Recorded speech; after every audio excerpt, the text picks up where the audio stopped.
topic, that is technical considerations of 15 Form 15 CSCB, and covering a little bit aspects of FEMA as well as RBI compliances. So I welcome CA Prerna ma'am for this most complex session, I would say. To move on to the actual session, I would just briefly like to introduce our today's faculty. She is an international tax lawyer. She heads the international taxation division at Peshori. She has experience in international taxation advisory, transfer pricing, mergers and acquisition, cross-border transaction advisory and structuring, deal and startup advisory, and handling tax litigations. She has been advising the clients on very complex international tax issues. She has been selected as 35 in taxation by tax. Currently, she is pursuing her PhD in international taxation. She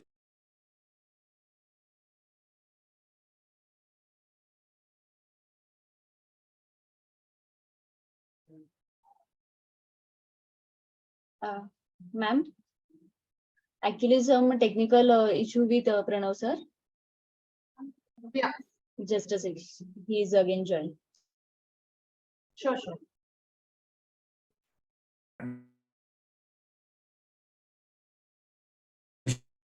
In the lectures on international tax at various international forums, and has forums. Her research has received IFA President YIN Research Award in 2022.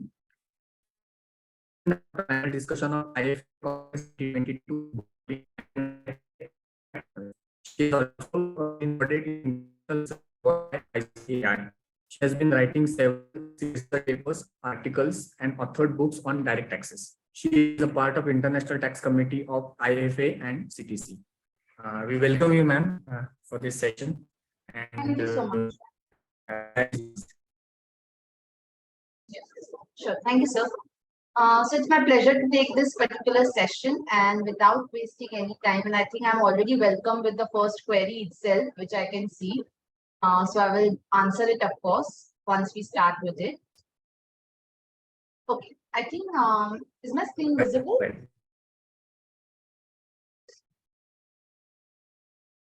Is the screen visible, sir? Yes, ma'am. Okay, sure.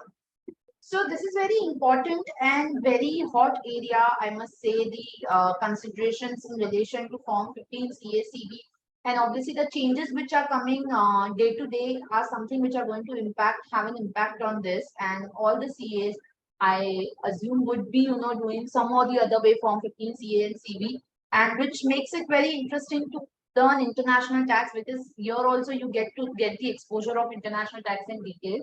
So here we are going to even look at the implications from the FEMA perspective first, and then we are going to proceed towards the understanding of Section 195 under the Income Tax Act. So very briefly, we will touch upon some FEMA compliances and what are the FEMA obligations and what are the permissibilities under FEMA. So first of all, if you see any foreign remittance, if you're looking at, it's not just that you look at from the TDS perspective under 195, but you also need to look into the FEMA implication, whether it is a current account transaction, whether it is a capital account transaction. Because if you know that the current account transactions which are there are usually permitted unless prohibited, whereas the capital account transactions which are there are usually prohibited unless permitted. So you need to look into whether if it's a capital account transaction, it is permitted or not permitted. And then there is a question of the deduction of tax, because first of all, you need to verify the permissibility under the FEMA. And of course, we are going to look at the liberalized remittance scheme very deeply. So just for the foreign remittance purpose, you need to check whether the person is resident in India. The definition under the FEMA is very different from the definition under the Income Tax Act. Under the Income Tax Act, we have the definition or the determination of the residency based on the number of days of stay. Whereas under the FEMA, it is more so based on the intention. So if you look at the definition under FEMA, a person residing in India for more than 180 days. Now here also there is a mentioned towards the days, or there is a test for the number of days, which is similar to the Income Tax Act, but that is just the generic test. If you look at the exception to that is a person who has gone out of India or stays outside India in either case for or on taking up employment outside India, or for carrying on the business or vocation outside India, or for any other purpose in such circumstances as would indicate his intention to stay outside India for uncertain period. Or the second situation is a person who has come to or stay in India otherwise then for taking up employment for business or for any other purpose indicating the uncertain period. So if you look at it, it's more intention based. So if a person is going outside India for employment, business, or for uncertain period, he becomes the non-resident the moment he leaves India. And the person who is coming India for employment, for vocation or business, or for the purpose of or for any other purpose which indicates the uncertain period, and then in that case also it is considered, he is considered as resident. Now, as I was talking to you about the capital account and the current account transaction, the capital account transaction which is there, it means a transaction which has the implication on the assets or liability. And we will look at it at the Schedule 1 and Schedule 2 of the capital account transaction. The Schedule 1 talks about the transaction of the person resident in India. What are the permissible transactions? For example, just few transactions which are mentioned here is like the investment in foreign securities, or dealing in the foreign currency loans, transfer of immovable property, issue of guarantees, export import of currency, maintenance of the foreign accounts, LIC or the life insurance policy. So these are the transactions which are permissible for a person resident in India. These transactions taking place outside India. Schedule 2 talks about the transaction of a person resident outside India having the transactions in India, similar transactions like the investment in the securities or the immovable property acquisition, guarantees, loans, all of that. So if you look at these particular transactions which are there, they are in detail very much prescribed under the rules. There are master directions, there are AD bank circulars which comes up. There are the rules which are there. So FEMA, you have to read it holistically whenever you are examining any particular transaction. Here our scope is very limited in terms of the session which is on the remittances and the TDS 15 CACB obligations which are there. So we will not be going in depth about these transactions, as this could take many lectures to finish it off. Similarly, under the current account transaction, the Schedule 1 is the prohibited transaction. As I said, the current account transactions are permitted unless specifically prohibited. So the prohibition is under Schedule 1. Schedule 2 is the transactions requiring prior approval of Government of India, and the Schedule 3 requires the approval of the RBI. So prohibited are generally the lottery winnings or the payment of commissions on exports made towards the investment in joint ventures, or the callback services, or racing or riding. All these kind of services are prohibited. And there are certain transactions which require the prior approval of the Government of India, for example, advertisement in foreign print media, cultural tools, remittance of threat of vessel. So there are certain transactions which require the prior government approval. And similarly, there are transactions which require the prior approval of RBI. For example, if you make the payment over and above the liberalized remittance scheme limit, then you need to obtain the prior RBI approval, or if you are making the donations greater than 1% of the foreign exchange. So there are these transactions which require the prior approval of RBI. Now, we will focus in from the FEMA perspective on the import transactions and the export transactions, which are more so routinely observed. So in case of import transaction, the settlement of payments needs to be done within 6 months. The AD bank may permit the delayed settlement for up to 3 years. And the AD bank may allow the payment of interest also on the user's bill or the overdue interest for a period of less than 3 years from the shipment date. And you can have the advance against the imports also. That may also be allowed, subject to if the advance is less, if the advance does not exceed USD 2 lakh rupees, and for services 5 lakh, and LOC or bank guarantee is furnished. And for the imports, you need to give the evidence of the bill of entry number, the customs assessment certificate, the exchange control copy of the ex-bond bill. and where the imports are made in non-physical form, that is either the software or data which are sold through the website or maybe these emails, right? So there a certificate from CA is required basically. So that is about the import transaction. Similarly, for the export transaction, the realization of the export proceeds need to be within 9 months from the shipment date, which is there. And export declaration needs to be furnished in form EDF, which is to be submitted to the custom. For the export of services, there is no such declaration. The invoicing of the export needs to be either in foreign currency or it could be in Indian rupees also. But the export proceeds should be realized in freely convertible foreign currency. There could be advance against the exports. So exports should be within the 1 year from the receipt of the advance. And ROI on advance should not exceed the rate of interest on the advance should not exceed the LIBOR plus 100 basis points. So these are the export import transactions which are there. Secondly, in terms of the liberalized remittance scheme. Now, this particular scheme which is there is for the both for the capital account as well as the current account transaction. But this is only for the resident individuals. This is not for the non-resident. This is only for the resident individual that this particular liberalized remittance scheme is being given. Now, what is this liberalized remittance scheme? Now, the liberalized remittance scheme is available to all the resident individuals, including the minors. Now, I don't know if you have read about a piece which had come up in the newspaper last, or I think last week itself, which was on that the minors are getting the notices. Minors getting notices, several minors are getting notices because the parents have transferred the money abroad through the liberalized remittance scheme. So, this is a very generic scheme which is being used by the affluent individuals who transfer the funds abroad, and they have done that through their minors. So, the minors have started receiving the notices because the incomes are not disclosed or the IT returns are not filed in the name of the minor. Now, if you know, under the Income Tax Act, there is a requirement that if the minor or even if any individual, resident individual, is a beneficiary in the foreign bank account or is a signatory, they mandatorily need to file their return of income, even if the income is below the basic exemption limit. So these obviously minors would have not filed their return of income because they did not have any independent income. And therefore, the department is now trying to verify whether the foreign bank accounts or the assets were properly disclosed in the IT returns of the parents or not.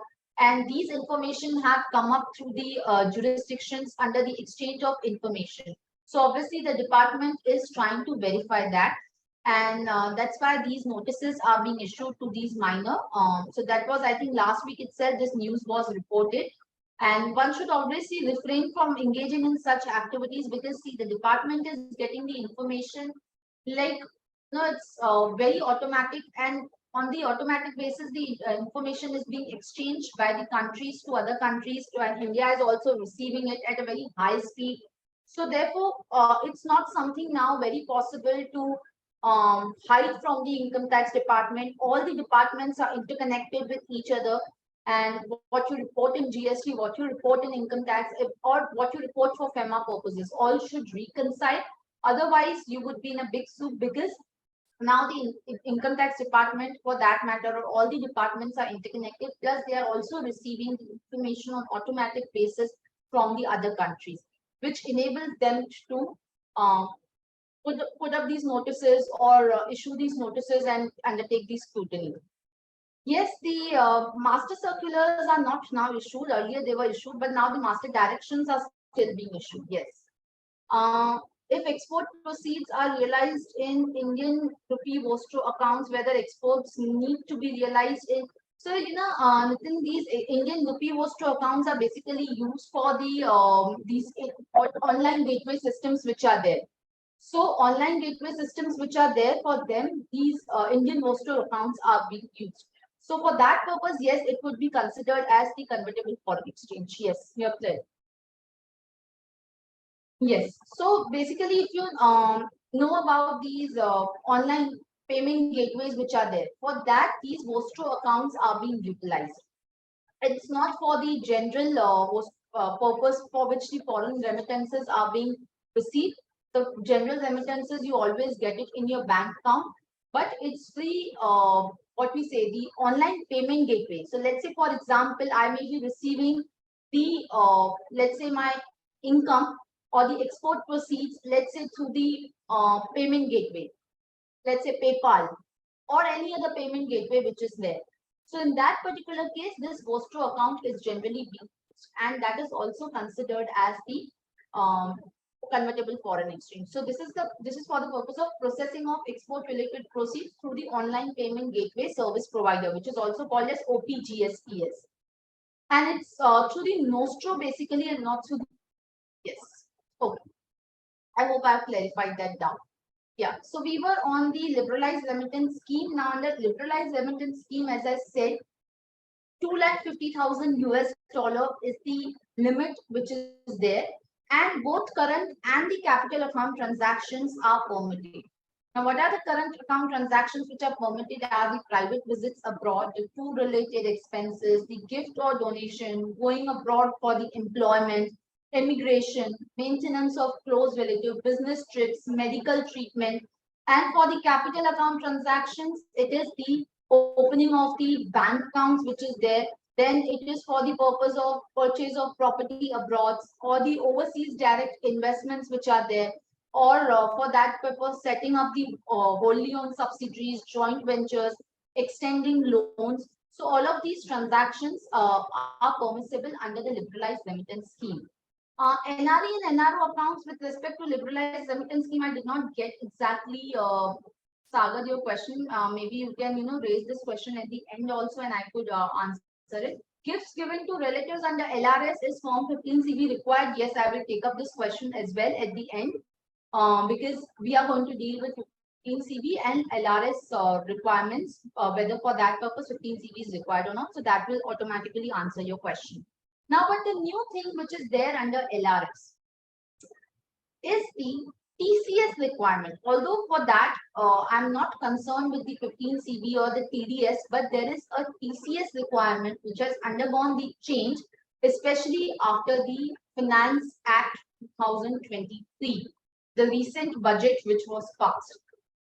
So what has been the amendment? So if the funds are being remitted for the education, and if the amount is remitted through the education loan, then the TCS is 0.5% and the threshold is over and above rupees 7 lakh.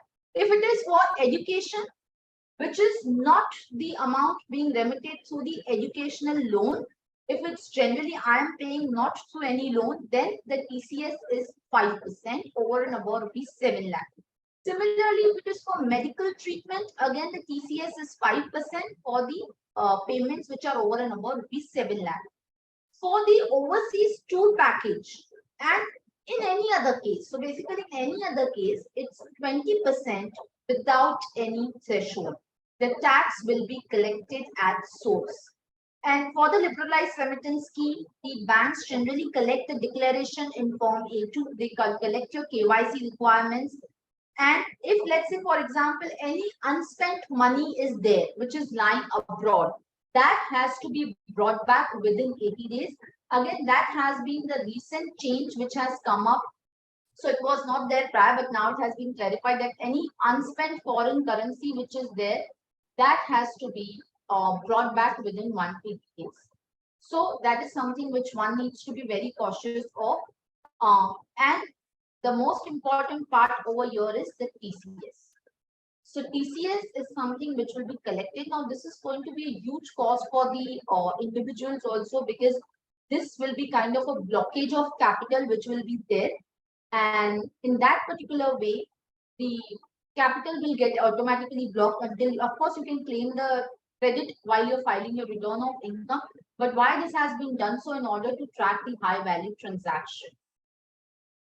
Whether the money spent in convertible foreign exchange on credit cards, whether such monies would be termed as part of LRS limit. Yes, it would be part of the LRS limit for sure. Now moving towards from the FEMA, into the Income Tax Act, which is Section 195 of Income Tax Act, which talks about the TDS obligation. Now, is it the only section which talks about the TDS? The answer to that is no. There are many sections which talk about the TDS obligation. So it's not just the section 195. So what are the different provisions which talk about the 195 which talk about the TDS for the non-resident? For example, the TDS on salaries. The TDS on salary which is there, for that the TDS is not under section 195. TDS on salary is under section 192. TDS on salary is under 192 and not under 195. Similarly, for that matter, even the TDS which is there, for example, for the interest on these rupee denominated bonds, or for that matter, the TDS which is there on several other interests which are there on IFSC and all of that, the bonds which are issued there. For that, it is governed by Section 194 LC. So there are different provisions for the TDS. It's not just Section 195 which is there. Section 195 is the generic provision which is there.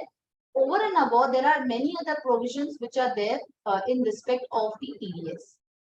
So it's 195 is the umbrella one, or not umbrella. We can say it's just one of the section or generic section, and there are many other specific sections. So in case the payment is falling within the specific section, it will fall. The TDS will be as per that particular specific section and not as per the generic section. Whereas, let's say, for example, if it is not falling under any of the specific section, then of course, in that particular case, it will be under the section 195, which is general. So what are the different sections which are there for the TDS? One is, as I said, the 192. There is 194E also, which is for payment to non-resident sportsmen or sports association. There is 194EE, which is for the NSC. There is 194G, which is there for the lottery tickets. There is now 194B and BA, which is there for the online gaming, which has now come up recently.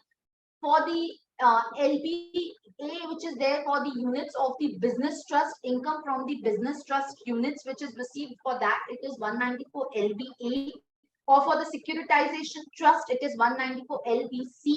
As I said, for interest on rupee denominated bonds, it is 194 LC. For the FPIs, it is 194 LD, which is there. For the income from mutual funds, it is 196 and 196B. So there are all these other provisions, and for other sums, it is under 195. Now moving on to section 195. Because all the others are very specific sections with the proper rates which is given. This is something which is a generic section for the non-resident payment. So who is covered under 195? Any person responsible for paying to a non-resident or a foreign company.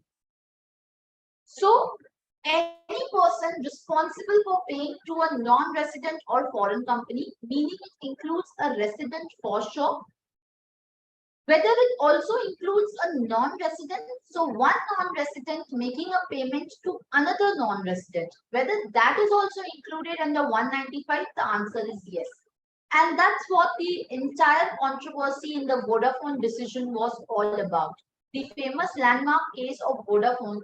Why the case name is Vodafone and not Hutch? Because in fact, if you know about that case, the seller of the shares was Hutchinson, Hong Kong, and not Vodafone. Vodafone, in fact, was the buyer. So why we call it as a Vodafone case always? Because the income tax department had issued the notice to Vodafone that it had not deducted the tax on the payment of capital gain or on the payment of the sale consideration to Hutch, which was arising on the sale of shares of the Mauritius company. So therefore, even payment from one non-resident to another non-resident is covered under 195, And now, after that vote to override the Supreme Court judgment in Vodafone case, an explanation was introduced retrospectively under Section 195 to provide that the non-resident could be included, whether or not the non-resident has a business connection or any place of business in India. It will also include a foreign company having a poem in India. So not the payer, of course I'm saying the pay. So whether a foreign company which is becoming a resident in India by virtue of it having its place of effective management in India, whether that will be covered on that particular foreign company, whether 195 will apply or whether 194J, 194C, all those sections will apply because it is becoming a resident. So for that purpose, the CBDT has clarified that since 195 will be a specific provision which is applicable to the non-resident, therefore for a foreign company having the poem in India, Section 195 will be applicable and not Section 194C or 194J. So a foreign company which is becoming a resident in India by virtue of its poem in India, on that also Section 195 will become applicable. What is covered under Section 195? As I said, it's a generic section because 194 LB, LC, LD, LBB, 196, 194P, 192 are carved out specifically from this. So, say for example, if it's a salary payment to a non-resident, that will be under 192. If it's an interest payment, that will be under 194 LC. So other than that, what is important over here is any other sum chargeable to tax other than these payments. Now, what do we understand by the term any other sum chargeable to tax? Whether, let's say for example, this is a day-to-day issue which arises and most of you would be facing. Let's say for example, if I am a purchaser of immovable property from a non-resident. The seller is a non-resident. Now the question which simply arises over here is whether I need to deduct the TDS on the entire sale consideration which I am paying for the purchase of immovable property. Let's say I'm purchasing a flat in Pune from a non-resident which is costing me, let's say, 1.5 CR. So whether on that entire 1.5 CR I need to deduct the tax or I need to deduct the tax on the capital gain amount of that non-resident seller, which could be, let's say, maybe 10 lakhs. What do you think? So you must be facing, you can answer it in the chat box or the Q&A section which is there. Yes, Nitin, as I said, the time limit to bring back the LRS money remitted outside India if it is unspent is 182 days. Entire sale consideration, Jigar, yes.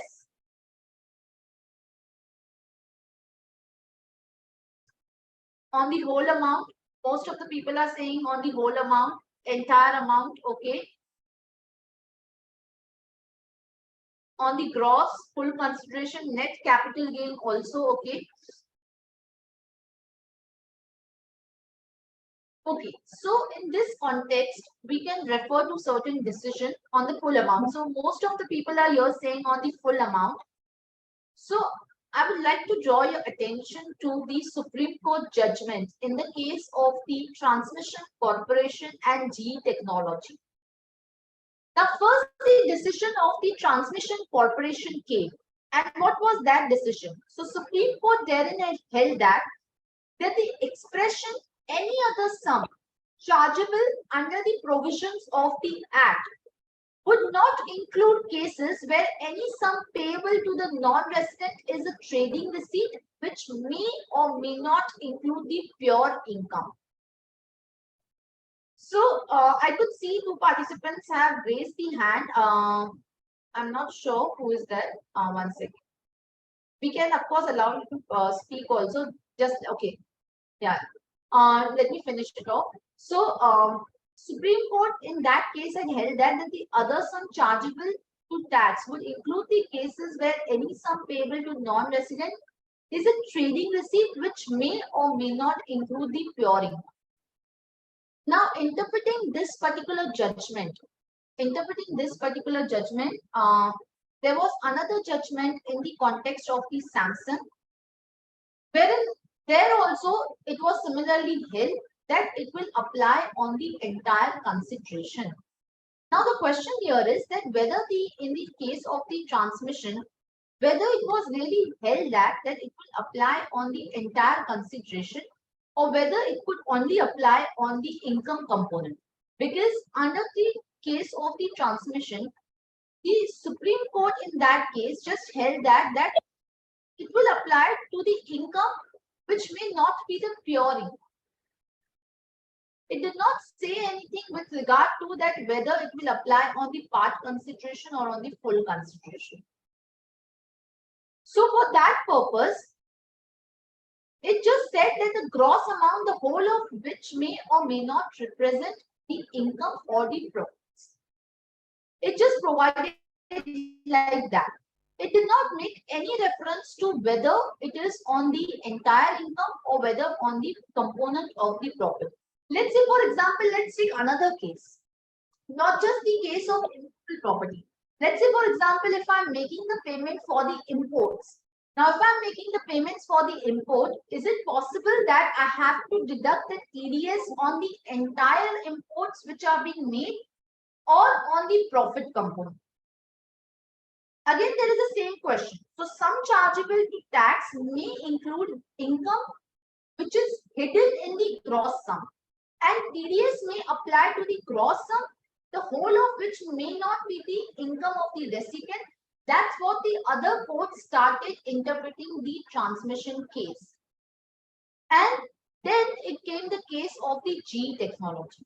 So in G technology, the Supreme Court clearly held that where the payment is made to a resident, payment is made by a resident to another non-resident.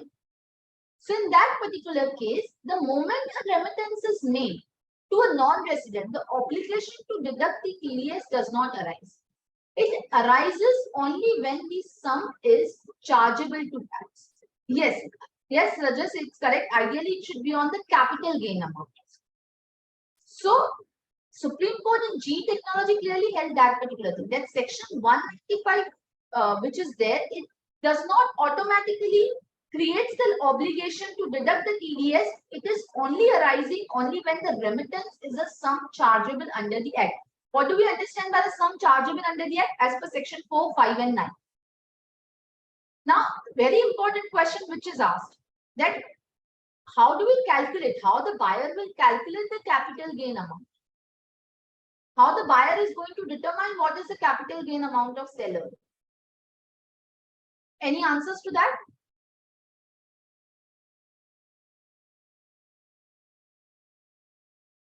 Yes. What do you think? How do we calculate the capital gain amount? How will the buyer know what is the capital gain of seller?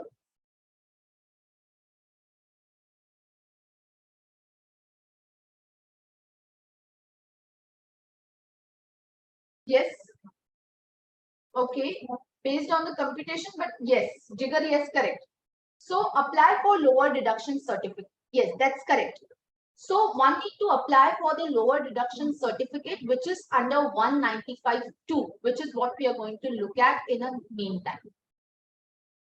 So the transmission case which was there, the Supreme Court had interpreted the expression any other sum chargeable to include the cases, to not only include the cases where there is income component, but also where there is where there is not only pure income, but also the cases where it is a entire receipt, which may or may not include the pure income.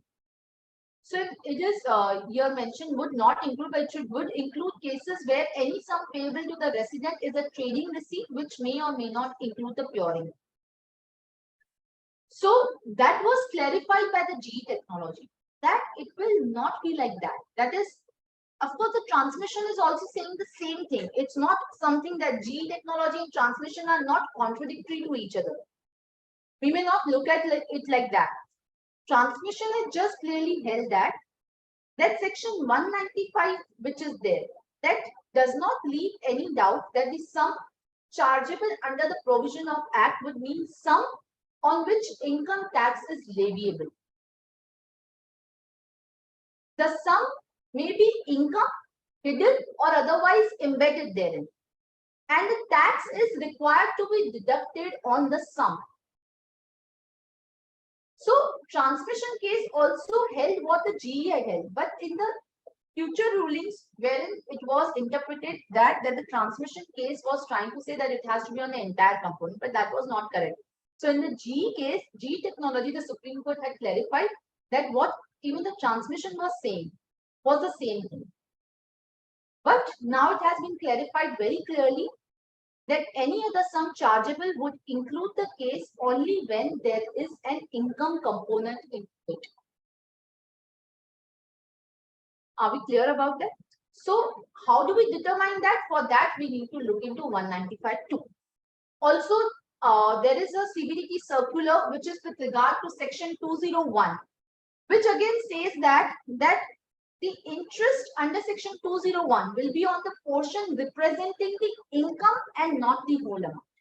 Similarly, there is a CBDT circular on section 40A1, which also says that the disallowance will be on the sum chargeable to tax and not on the whole amount, which again makes it very clear that the sum chargeable to tax only includes the income component and not the entire consideration. Are we clear? Okay. I can see certain questions. Yes, we need to apply to ITO for confirming the capital gain. Yes, that's correct. Is there any implication on import of material in light of section 194Q providing for TDS on purchases? So that is with regard to the resident, right? It's not with regard to non-resident. So this is 194Q is within the resident context and it's not in the case of the non-resident. Okay. Okay. So next one is now understanding the 195(2). Before we even proceed further, so here since we have taken the mention of the lower deduction certificate, or how do we determine how the buyer would get to know as to what is the capital gain, or let's say for example there are these presumptive sections, for example 44B, 44BB for the non-resident, right? So it is possible that the non-resident may be going for that particular section, so his and say entire maybe the entire sale consideration which is there for the let's say any exports which are imports which are made, so entire consideration may not be chargeable to tax and he may go as per the presumptive profits. So in that case, how do we determine how the person who is making the payment, how the payer will determine the income? So for that purpose, the payer can make an application under section 195. Now again, the question which arises is the payer mandatorily required to make the application? Is the payer mandatorily required to make the application? Let's say, for example, if it's a case of the capital gain. So in that particular case, is the payer mandatorily required to make the application, or is it the case that I may determine it myself rather than making the application to the AO? Yes. What do you think? Yes, so Rajas, you have perfectly asked the same question what I am asking in case of property transaction. If no application is made to the AO for lower deduction certificate, does the buyer have authority to classify as short-term or long-term capital gain? Yes.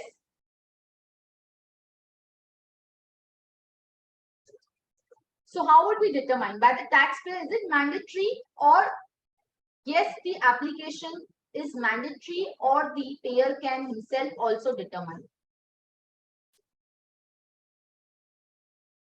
What do you think? Yes, please answers.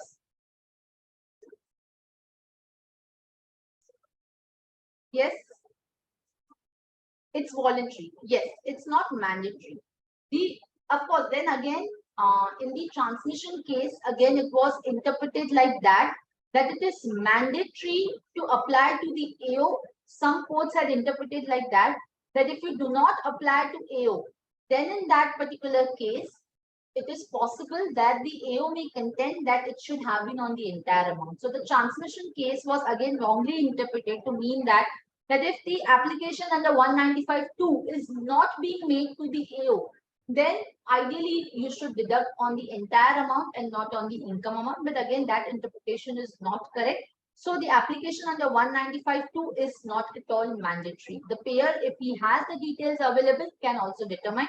But this will be a kind of safeguard which will be there for the payer in case he makes the application to the AO to determine the sum which is chargeable to tax. Now, under 195(2), if let's say, for example, if the application is being made to the AO, now the AO gives the certificate which is there. The procedure is like that. So, application is made by the payer to the jurisdictional AO, and the payer may approach in the plain paper application to determine the amount chargeable to tax. AO will issue the order determining the portion of income chargeable to tax. The order is generally valid for the period specified in the order. And there is no specified time limit as to by when he has to pass the order under 195(2). Whether the order is appealable, so the order of 195(2) is appealable before the CITA, provided the payer has borne the tax under the agreement. So it's the payer who has borne the tax. So it's a case of grossing up. And such taxes have already been paid. So order is appealable only if it's the payer who has borne the tax under the agreement and such taxes have already been paid by the payer. It is not applicable in other than that case.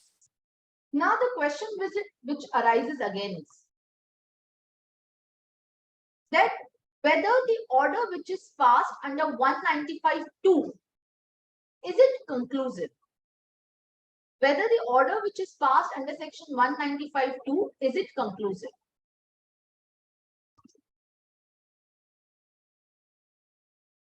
Yes, what do you think? Is the order conclusive? So can the AO take a different stand while making the assessment, or will he has to abide by the order which he has passed under 195(2)? Yes.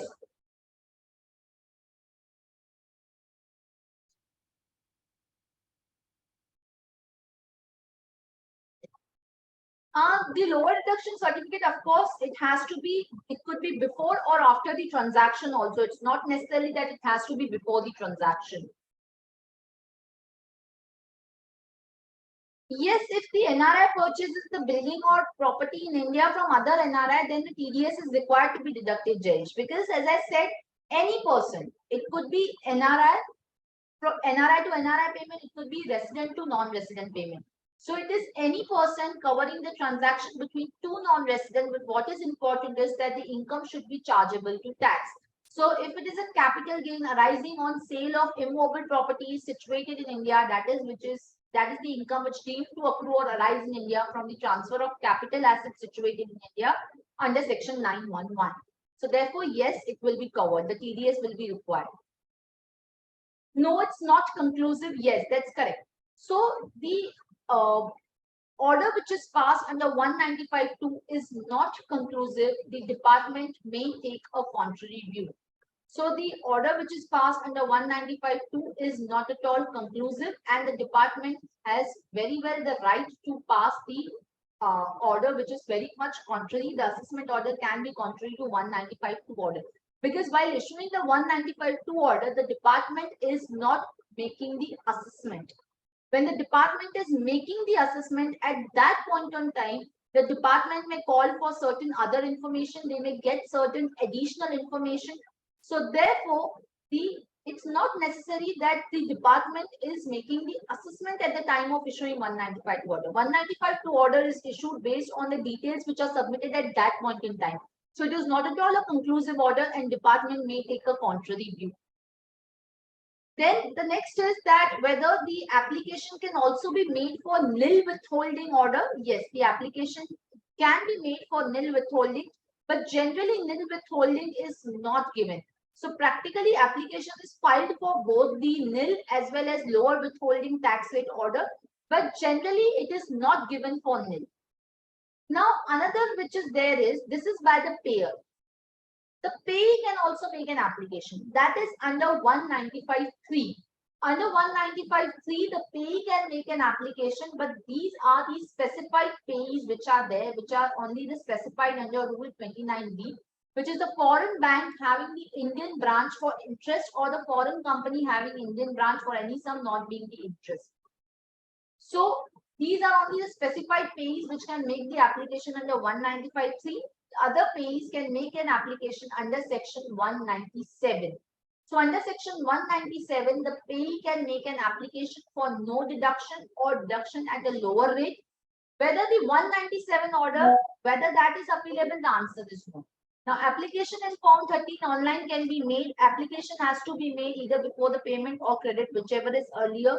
It is for the determining the existing as well as the estimated tax liability, and what has to be given: the tax payable on estimated income, the assessed income of the past 3 years, what is the existing tax liability, advance tax payment challan or TDS which is deducted, and a certificate which is valid for the period is given.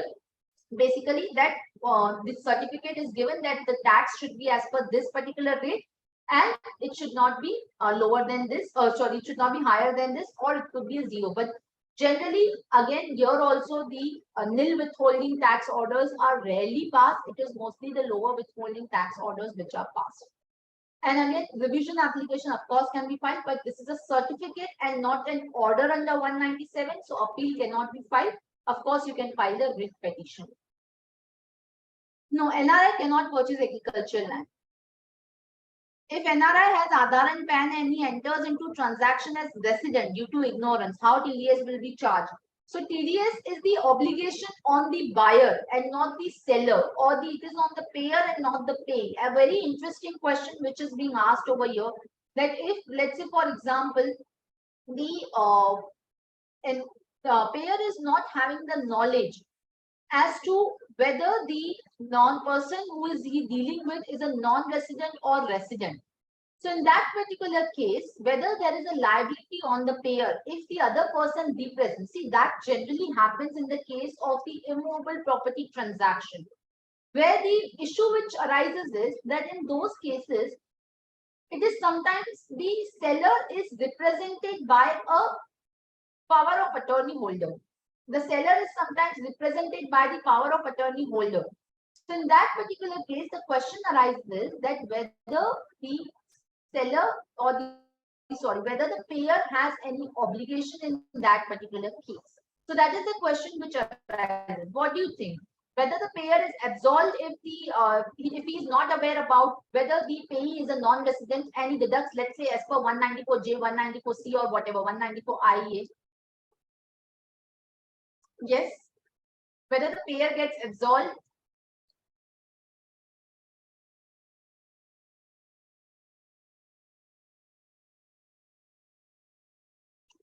So, yes. Okay. So where the seller, let's say, of property is NRI, according to the address, let's say, the given in the sale deed, it is being appearing that he's an NRI. Now, if the purchaser is not deducting the TDS because he was under the impression that the seller is the resident. So Bangalore Tribunal in one of the case had held that he would still be treated as assessee in default. That cannot be taken as ignorance because the address in the property deed which was there, or the sale deed which was there, clearly mentioned that he is the non-resident. There was also another case of the Bangalore Tribunal where it was held that the taxpayer's contention that it could not have been aware of the fact that the seller was non-resident cannot be considered because the seller's address was clearly mentioned. Even if he represented that he was a resident, but the address showed that he was a non-resident and he was residing abroad. But let's say if it is a case of payment to the power of attorney holder, where the payment is made by the assessee to a power of attorney holder and not to a non-resident, where the non-resident has assigned the rights to the power of attorney holder, then in that case, the Chandigarh Tribunal had considered the payment again as to require the deduction of tax at source under under the resident provision. And in that case, one cannot consider that the payment is TDS is required under 195. Where the non-resident himself is nominating a particular agent to whom the payment should be made, then it could be as per the normal resident provisions of TDS and not as per section 195, because then the payer would not be aware by any chance as to whether the payment is being made to a non-resident or to a resident. Yes, if POA mentions purpose of giving POA as being outside India, then TDS liability would arise. Yes, that's clear. Yes, if POA is given by payee to do the documents, then the payer has to deduct. Yeah, but if let's say, for example, the payee is not getting aware about whether the payment is made to resident or a non-resident, then the TDS liability under 195 will not arise. Yeah, if the address is also mentioned Akshay of India, then it's very difficult case to identify.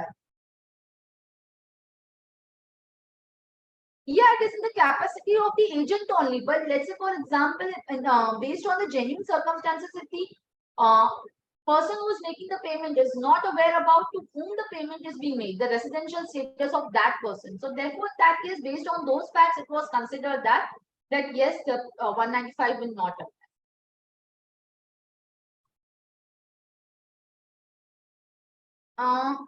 If NRI has Aadhaar and PAN and he enters into transaction as resident due to ignorance. Okay, this I already answered. Yes. Okay. So this is about 195.2 and 195.3 and 197, as I said. Now again moving back to section 195, which is there.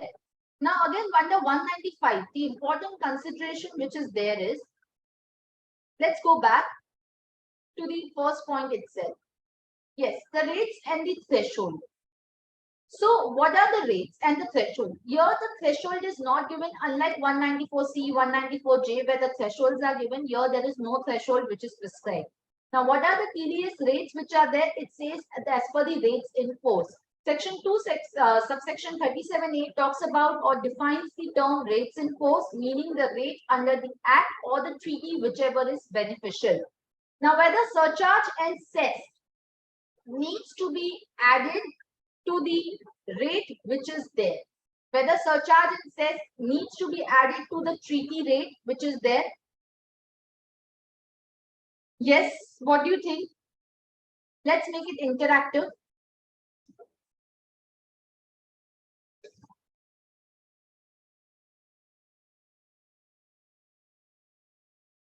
Yes, it needs to be added. No. So the treaty rates which are given are the final rates.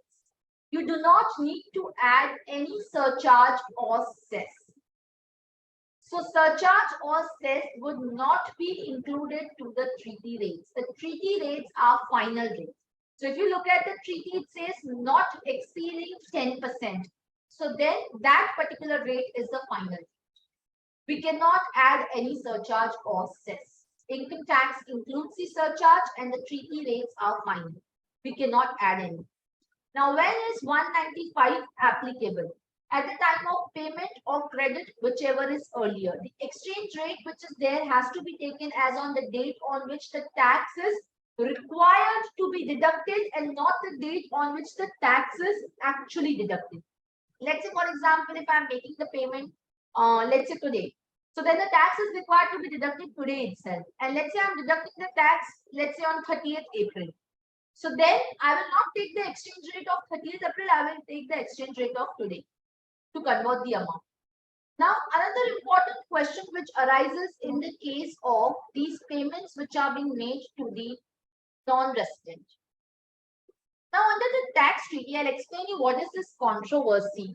So under the tax treaty, the term uses that, let's say, interest paid by the resident of one contracting state to another contracting state, or fees for technical services or royalties paid by a resident of one contracting state to another contracting state. Now, paid by, the question arises on the term or the interpretation of the term paid. Now, if you look at the term paid, the controversy revolves around Under the tax treaty, when the term uses interest paid, whether the paid has to be interpreted literally to mean that only when we are making the payment, only then the taxability will arise, or the term paid will also include the term accrual. Now, under the tax treaty,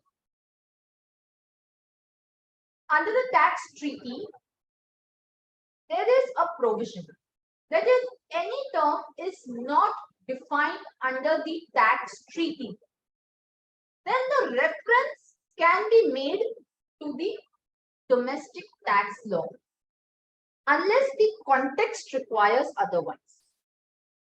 Now, since the term paid is not defined under the tax treaty, can we make a reference to the domestic tax law? Under the domestic tax law, the term paid is defined. Where is it defined? Under section 43, subsection 2. Paid includes incurred according to the method of accounting followed. Now here the question arises, can we import this term into the tax treaty? So my opinion regarding that is we cannot. Because if we, let's say for example, import this term, it may mean that pay includes even the accrual. But we cannot import this because this is used in the context of the cost of acquisition for the purpose of the depreciation. Under the treaty, the context under which the term paid is used is different. So we may not be able to directly import the term paid from the domestic law to the tax treaty, because what the tax treaty says is, unless the context requires otherwise, if the term is not defined under the tax treaty, you can import it from the domestic law. But here the context requires otherwise. The context in which it is used in the domestic law is for the purpose of determining the cost. Whereas the context in which it is used under the tax treaty, it is denoting the relationship between the payer and paid. So then your question would be that whether it means we have to adopt the literal interpretation and to say that paid means only when the payment is being made to the bank account and it will not include accrual. Again, the decisions are there. So Bombay High Court in Siemens case, in Pizza Hut International, Delhi IPAT have interpreted the term paid to mean that it is these income, royalties or technical services are taxable only when the payment is being made in actual. So only when the actual payment is made, at that point in time, the payment arises. At that point in time, the taxability arises. But again, to my mind, that's not the correct interpretation. Why? Because the OECD commentary observes that the term paid has a very wide meaning. It means the fulfillment of obligation or to put the funds at the disposal. So it does not mean that it is to be interpreted literally. Again, there is a Danish court ruling and the AR ruling in the case of flat, where it has been clearly held that the DTAA does not regulate the timing of taxation. The interest paid or the FTS paid would mean the accrual also. And in my opinion, that is correct also. Because the DTAA which is there, it just regulates the distribution of the taxing right between the two contracting states. It does not regulate the timing of taxation. The timing of taxation is regulated by the Act.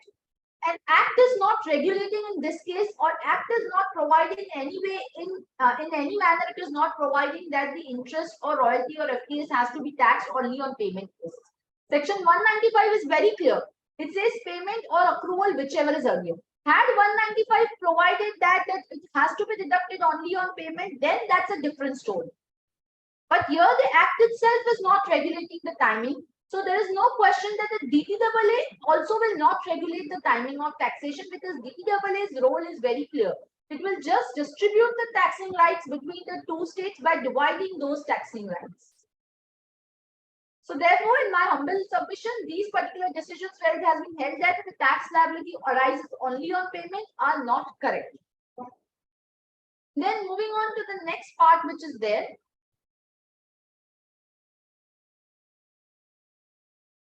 Under section 195, we have covered, I think, everything what is there under 195(1).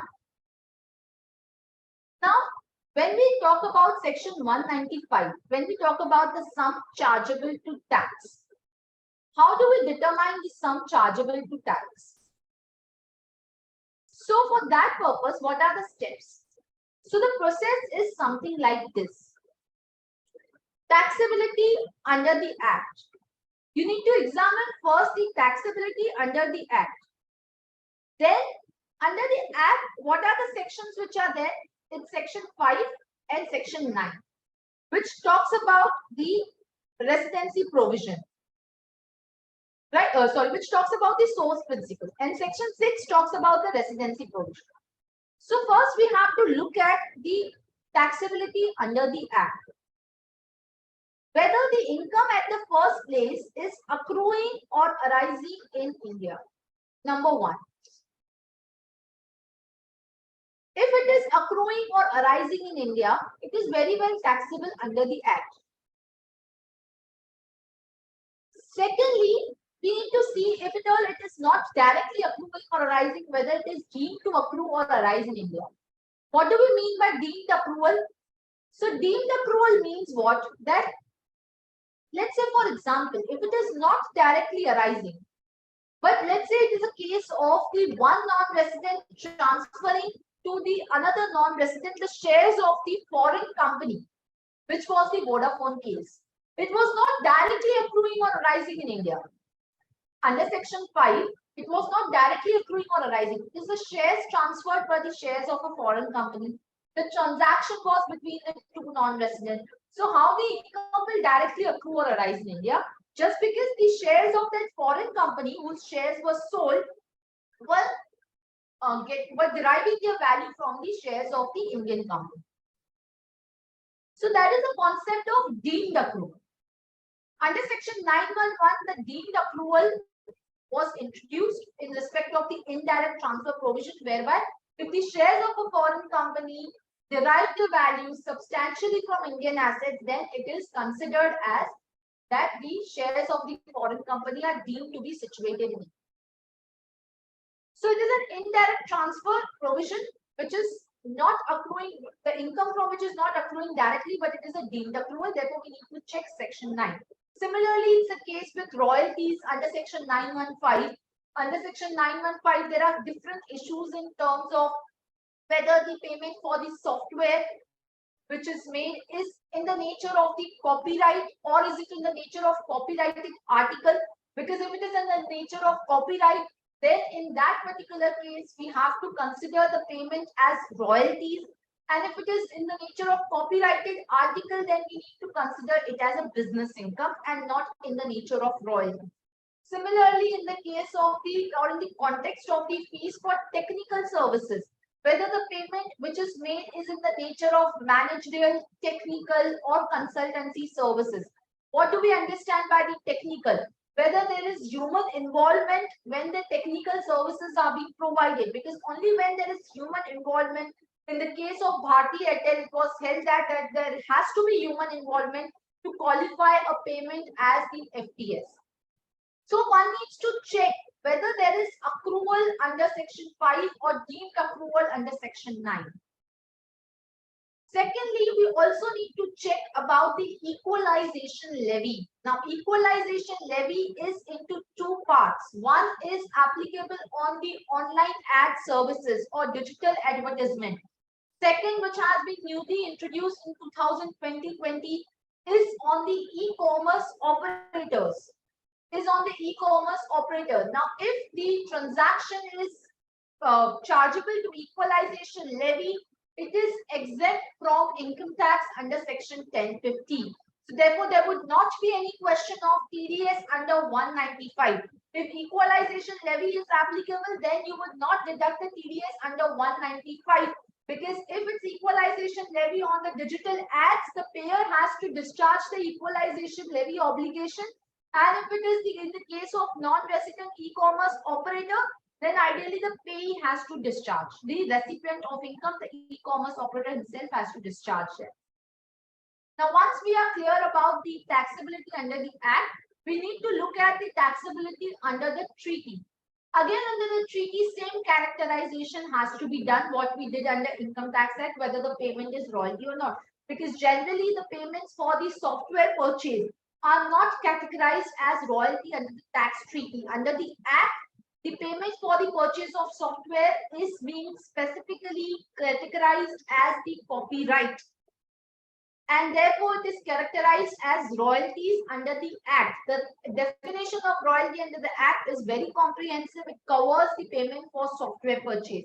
But under the tax treaty, the definition is very narrow, and therefore one may borrow the definition from the tax treaty to say that this particular payment for software purchase is not royalties, because this is not copyright, and the provision of the Act or treaty, whichever is beneficial, will be applicable.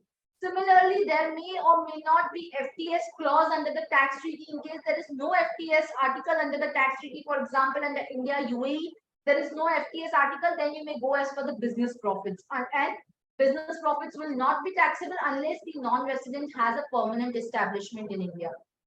Similarly, let's say, for example, even if there is FTS article under the tax treaty, for example, under India US, the tax treaty says that FTS will be taxable in India only when the service provider makes available the knowledge to the service recipient. So only when the make available test is satisfied. What is make available? That when the service provider is making available the knowledge to the service recipient, meaning that the service recipient, without the aid of the service provider in future, can utilize that knowledge and perform the services independently. If that is the case, then only the FTS will be taxable in India. So in most of the cases, make available test is not satisfied, and therefore it may not be taxable in India. So then again, the definition under the tax treaty is very narrow. So one may need to look at the taxability under the Act or the treaty, whichever will be the beneficial will apply. Also, now under the tax treaty, there has been a huge set of litigation around the most favored nation clauses. Now, what are the most favored nation clauses? I'll just explain very briefly over here. The most favored nation clauses are found in the protocol to the tax treaty. So whenever you are reading the tax treaty, please just do not read the treaty and leave it. You also need to go at the very end of the treaty where the protocol is found, because there you may find the most favored nation clause. For example, under India, UK, India, Switzerland, Netherlands, France, you will find these MFN clauses. Now, what are these MFN clauses? Well, let's say, for example, India has signed the tax treaty with UK. At India has agreed with UK that if in future, after India UK is signed, India grants a favorable position, either in terms of the lower tax rate or in terms of a narrower scope of service or scope of income, then India promises to UK that it will extend the same benefit to the UK. So if India signs a favorable treaty with, let's say, another OECD member country, India will extend that treatment to the UK also. So similarly, MFN is found in many other countries, as I said, in France, in Switzerland, in Netherlands.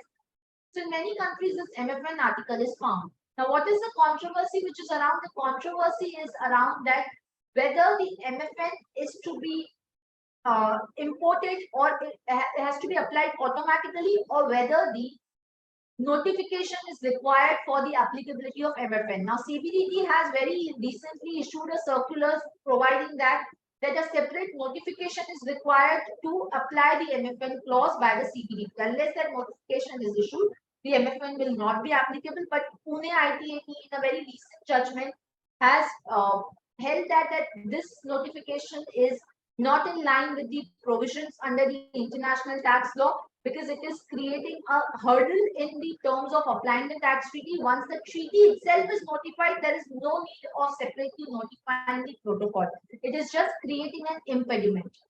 So, but the point here is that in terms of, let's say, dividend, now dividend is taxable in the hands of shareholder. So, in terms of the MFN clause in India, Switzerland, India, Netherlands, or India, France, the dividend rate from Lithuania, Slovenia, or Colombia, it can be imported. But again, there are doubts over it because when the treaty was signed with Lithuania, Colombia, and Slovenia, at that point in time, these particular countries were not OECD member countries. They became the OECD member countries much later on. So that is the something, the decision is pending before the Supreme Court in terms of whether one can apply the MFN to the treaties where the treaty partners were not OECD member country at the time when the treaty was signed with them, but at later point in time.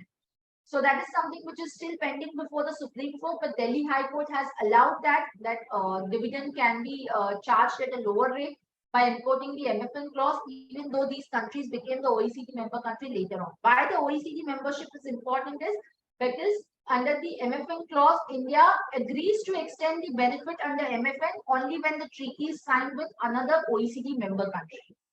So that is something there. Similarly, under India, UK, or India, France, the make available test is not there, which is there under India, UK. So the make available test can be imported into the fees for technical services clause by virtue of the MFN. Again, there is a Delhi High Court ruling for that in the case of Styria, wherein it was held that yes, the make available clause can be imported into the India-France treaty. So you have to read the treaty holistically, that's the point. And then once you are clear with the taxability under the Act as well as under the treaty, under both the places, if the income is taxable, then you need to determine the tax rate under the Act. The tax rates under the Act are generally contained under the special provision of 115A for the non-resident and 115AD for the foreign portfolio investors, or there is a chapter 12A for the non-resident Indian. For the non-resident Indian, the chapter 12A is there which is the non-resident Indian, I'm saying, not the every NR, but the non-resident Indian which is there, who would be the person of Indian origin. The tax rates are contained under chapter 12A. Similarly, once you have determined the tax rate under the Income Tax Act, you need to determine the tax rate under the DTAA, because it is possible that under the treaty the tax rate would be lower. Again, for that, you need to check the most favored nation clause if you can import the favorable rate from some other treaty. Let's say, for example, if the dividend rate is 10% under India Netherlands, but it is 5% under India Colombia. So assuming the India Colombia can be imported, so then in that case, the 5% tax rate will be applied. So you cannot just look at the treaty and say, okay, it's 10%. Under the Income Tax Act, it is also 10%, and that's the end. Now also under 1158, the tax rates for the royalties and FTS has been increased to 20%. Earlier it was 10%. Before this 1st April it was 10%. But again it was 10% plus surcharge and cess, whereas under the treaty it was only 10%. So now it is 20% plus surcharge and cess, and under treaty it will be obviously lower than that. So then the treaty benefit can be taken. Also under the treaty, you need to check about the limitation of benefit article, whether the treaty has a limitation of benefit article. What is limitation of benefit article? It contains certain criteria for the availment of the treaty. So one need to be very careful that the treaty is not being abused. The person who is availing the treaty, the non-resident who is there, is the beneficial owner. Now you may ask, how do we determine whether the person is the beneficial owner of the income or not? You need to take those declarations. As a payer, the payer would not be able to the identification, but he can obviously take these declarations that the non-resident is the beneficial owner of the income, because the treaty benefit can be given only if that non-resident is the beneficial owner. That person is a resident of so and so country with which the treaty benefit is being claimed. How will you identify whether he's a resident of a particular country? For that purpose, we have the tax residency certificate. So a TRC and Form 10F needs to be obtained. And finally, you need to take the declaration whether the non-resident has a PE in the source country or not. Because if it is a PE, then in that case, the income which is effectively connected to P will be taxed at the rate of 40% and not at the rate of 10 or 20%. Because if it is a P, then you calculate the tax on the net basis after considering income minus expenses. But if there is no P, then in that particular case, it will be taxed at the gross basis. Yes, I would like to take up some questions before we proceed further. Do we have to deduct TDS on software purchase of rupees 75k online from the company which is in UK and our turnover is 20 lakhs per annum only? So here the turnover and all doesn't matter. Even if you are making 1 rupee payment, the TDS has to be there. But here, since it's a software purchase, so then in that particular case, if under India UK treaty, the software purchase may not be characterized as royalty. So therefore, in that particular case, if it is not characterized as royalty, then there is no question of TDS. Then if we are making payment for software subscription to credit card, in that case, how do we take care of the taxation under 195? Yes, Ujjwal, very nice question. So one of the problem which is there in terms of 195 obligation which is there, which we were going to talk about in detail at the end, was with regard to the recent issues which I was going to talk about is the payment through the credit cards. There is no way you can deduct the taxes when you're making the payments to the credit card. Also, let's say, for example, there are these automated payments which are made because maybe in the form of app downloads or maybe in the form of some software purchased directly online. So then in that case, you cannot even deduct the TDS at the first place because these are automated payments. The payment amount is already set back. So therefore, in that case, you cannot deduct ideally any payments on any TDS, and it is very difficult to trace that also because once you make the payment to credit card, then obviously later on the payer has to bear the burden. But obviously there are the consequences of non-compliance. What are the consequences of non-compliance? That the payer may be treated as assessee in default. There may be disallowance of expenditure. There will be interest of and the penalties which will be there, which we are going to again look at.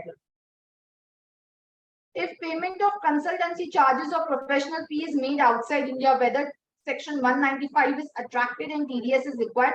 Yes, consultancy or professional fee, if it is made outside India, yes, there would be, of course, the TDS. The TDS may not be there. Let's say, for example, if it's a case where that if the fees which is paid, the consultancy fees which is paid is in nature of or is for the purpose of business carried out outside India or profession outside India, then in that particular case, there will not be any TDS because under the FTS and royalty as well as interest, there is an exception under Section 9 that if the payment is for the business or profession outside India, then in that particular case, that will not be deemed to accrue or arise in India.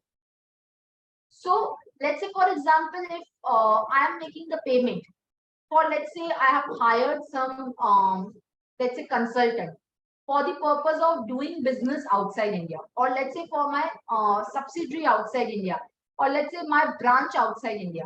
So then in that particular case, the payment which is being made is for the purpose of business which is carried on outside India. And in that case, the income will not deem to accrue or arise in India because it is in relation to the business which is being done outside India, and therefore there will not be any TDS implication. So this is something which is something where the TDS will not arise. But of course, if it is just made outside India in respect of the business which is being done from India, then in that particular case, there will be, of course, TDS obligation. Yes. In G technology case, TDS is deductible when the remittance is chargeable to tax and not on payment, whether this overrides the accrual concept. No. So in G technology, there is nothing like that, Rohit, that the TDS is deductible only when the remittance is chargeable to tax. It's not like that. In G technology, what it says is that G technology says that when the remittance is chargeable to tax, it doesn't specify the timing of taxation. It does not specify the timing of taxation. It does not say anything like this, that only when you're making the payment. What it says is that the TDS will be there only when the sum is chargeable to tax. Let's say, for example, if it's an exempt interest on NRE account which is exempt. So then in that case, if I'm making that as a payment, that is not something which is chargeable to tax, and then there is no question of deducting the TDS. Are we getting that? So therefore, in that situation, there is nothing like that we need to deduct TDS on that. It is not regulating the timing of tax. It is not saying that the TDS has to be deducted only when the payment is being made. It is just saying that only when the sum is chargeable to tax. So that is something which is there. Okay. If you are applying the rate as per Income Tax Act and not as per DTAA, which is more beneficial, then in that case, do we add surcharge or cess? Yes. In the Income Tax Act, usually you need to add surcharge or cess. Okay, I think I have answered all the questions. Chapter 12, does NRI covers foreign citizens with the overseas citizen, with who is the overseas citizen of India, right? Is that the question? Yes? I didn't get your question correctly. Maybe you can just specify properly. Covers the foreign citizens with OCI. Is that what you're asking, right? Yeah, so see, this chapter 12A, which is there, in that case, chapter 12A says that the non-resident Indian means an individual who is a citizen of India or a person of Indian origin. So yes, even OCI can get covered if his parents or his grandparents were born in undivided India. 1158 TDS rate is 20%. So under Income Tax Act, 20% is for royalty and FTS. Secondly, whether legal fees covered? Yes, legal fees covered as professional fee. Yes, you are correct. Under Income Tax Act, the rate is 20%. TDS will apply for commission paid to non-resident for export sale. Again, yeah, that's something which we were going to discuss any which ways, but I'd like to answer it here itself. The commission payments which are being made. So here there are too many, both to and fro decisions or for and against decisions which are there in this particular case, that whether the commission, export commission which is there is actually an income. So there are many decisions in that context, but the principal view is that the export commission is not fees for technical services, because this is something which is not really a technical service per se. This is not a professional consultancy or technical service. Secondly, in absence of business income in India, in absence of PE in India, then in that particular case, there is no question of the taxability in India even as a business income. So many courts have held that the commission paid to the non-resident agents are not liable for TDS under 195. So that is something which is clear. Okay. What if personal services taken out of India? Again, on personal services, there is no 195. It is not on personal services.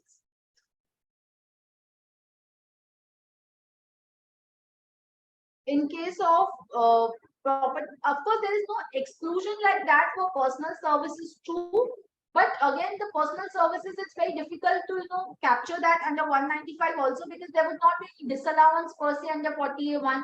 But yeah, there's no exclusion per se, but that is not something which is covered mostly, because it is for and plus those are under the LRS. So for LRS, that is not something covered. For the resident individual, if he is doing under LRS, that is not covered even for 15 CACB also. So very difficult to identify that. In case of property purchase from non-resident by resident salary employee not having business income, yes, 15 CA needs to be filed, whether it's business or non-business employee. Will the payment for cloud service charge paid to non-resident amount to technical?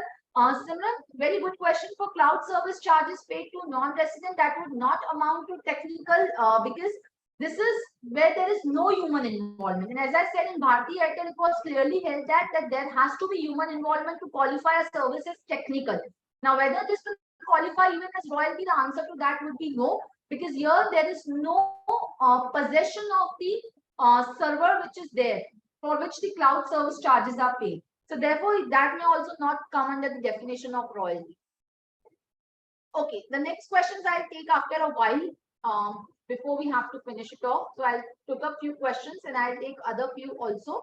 So this is what is the process which you have to follow. Now again coming back to the tax residency certificate. As I said, you need to take certain declaration. You need to obtain the declaration in terms of whether the service recipient is the beneficial owner of income, whether he has a PE in India or not. And the second thing is that in this particular case, the tax residency certificate also needs to be obtained. Now, what is the tax residency certificate? It is a kind of certificate which is issued by the authority of the country of which the person is resident, certifying that so and so person is a resident of this country. Now, TRC is basically required to claim the treaty benefit. Section 90 subsection 4 provides that TRC should be given for the purpose of claiming the treaty benefit, because as per Article 1 of a tax treaty, the treaty applies to a person who is resident of the contracting state. So unless and until a person is resident, the treaty will not apply. And how do you identify a person is resident? TRC is taken to give a evidence that this is a person. CBDT had issued a circular number 789 to provide that the TRC will be sufficient evidence for residence and beneficial ownership. Supreme Court of India in Azadi Bachao Andolan case had upheld this particular circular. However, the question still arises whether TRC alone is sufficient to grant the treaty access. Whether TRC is sufficient to grant the treaty access, that's the first question. Can we just merely rely on TRC to say that, okay, the treaty benefit will be granted? So the answer to that is that TRC which is there has been upheld in many cases to be a valid evidence, and one cannot look behind the TRC. In a very recent judgment by the Delhi High Court in Blackstone case, the Delhi High Court had clearly held that the revenue cannot go behind the TRC issued by the other tax jurisdiction. It is a conclusive proof or it's a sufficient evidence for claiming the eligibility of DT benefit. Of course, there are many other rulings also where it has been held that you can look beyond the TRC. TRC is not a conclusive proof, but Delhi High Court has recently held that. The other question which arises is that in the CBDT circular of 789, the CBDT had clarified that the TRC is not just a sufficient evidence for residency, but also the evidence for the beneficial ownership. Now, my point is, again, Delhi High Court in Blackstone Capital had held that TRC is a sufficient evidence for beneficial ownership also. But the question which arises is that whether one can just say on the basis of TRC that it's an evidence for beneficial ownership. What do we understand by beneficial ownership? That the person who is receiving the income has the right over that income. He is not a conduit. That company is not a conduit or an intermediary. It is not just passing on that income. So, based on the tax residency certificate, how can the tax residency certificate provide this information? Tax residency certificate which is there is only a certificate of that so-and-so person is a resident of so-and-so country. How can it certify that so-and-so person is a recipient of this income and he is going to use this income for himself and he is not just a conduit, or this company is not just a conduit? To my mind, TRC cannot be the evidence of beneficial ownership. But this is what it is in India that is being accepted. So, of course, the taxpayers can take the reliance on these judgments to say that TRC is a conclusive proof. But I would just like to draw parallel attention to Supreme Court of Italy, wherein it had held that TRC is not a decisive proof of beneficial ownership. So again, that highlights the point that TRC is in fact not a decisive proof.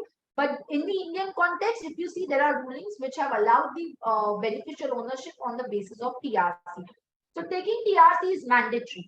Now, you may ask a question, what about if the TRC is not available?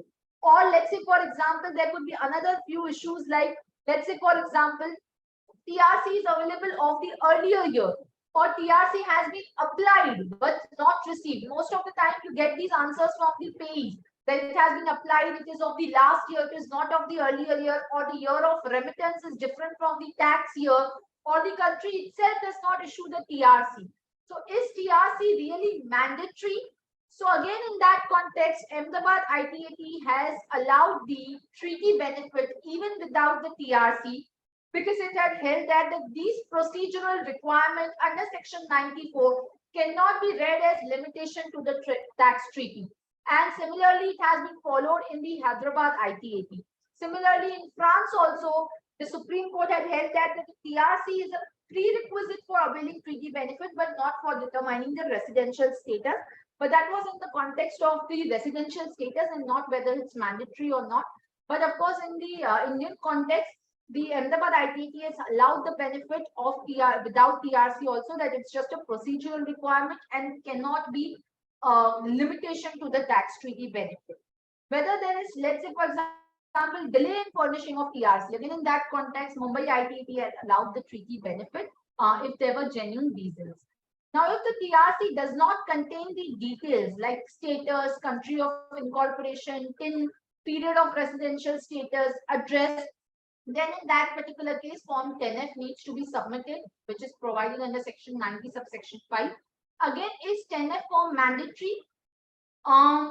What if 10F is not furnished? You can, of course, take the benefit of this Ahmedabad ITT decision in the context of SCAP. And you can borrow that definition, borrow that interpretation to say that even if 10F, if it is not furnished, then in that case, the benefit should not be disallowed because this is just procedural requirement. But 10F is not something really mandatory. 10F is required only if the TRC does not contain all these details. If the TRC contains all these details, just like, for example, the TRC, if you look at from the Switzerland or from the Germany or UK, these authorities, when they issue TRC, they have all these details. So in that case, 10F is not required.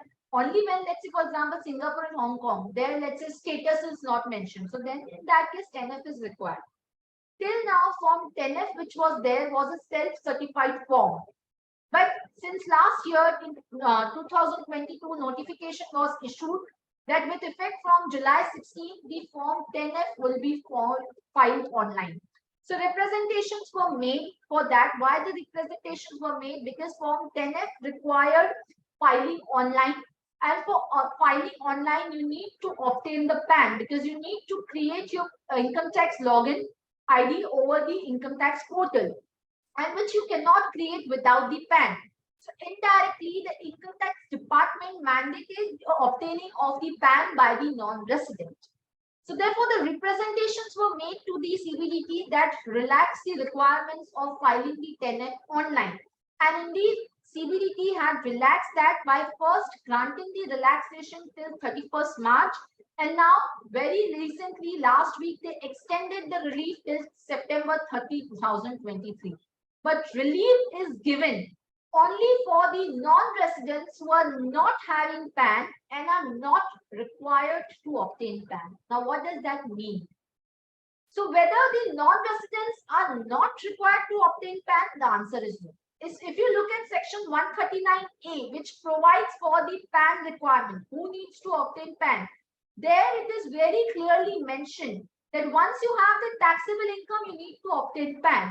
Of course, under Rule 114AAB, there are certain non-residents who are making the investments in AIF. They are exempted from obtaining the PAN.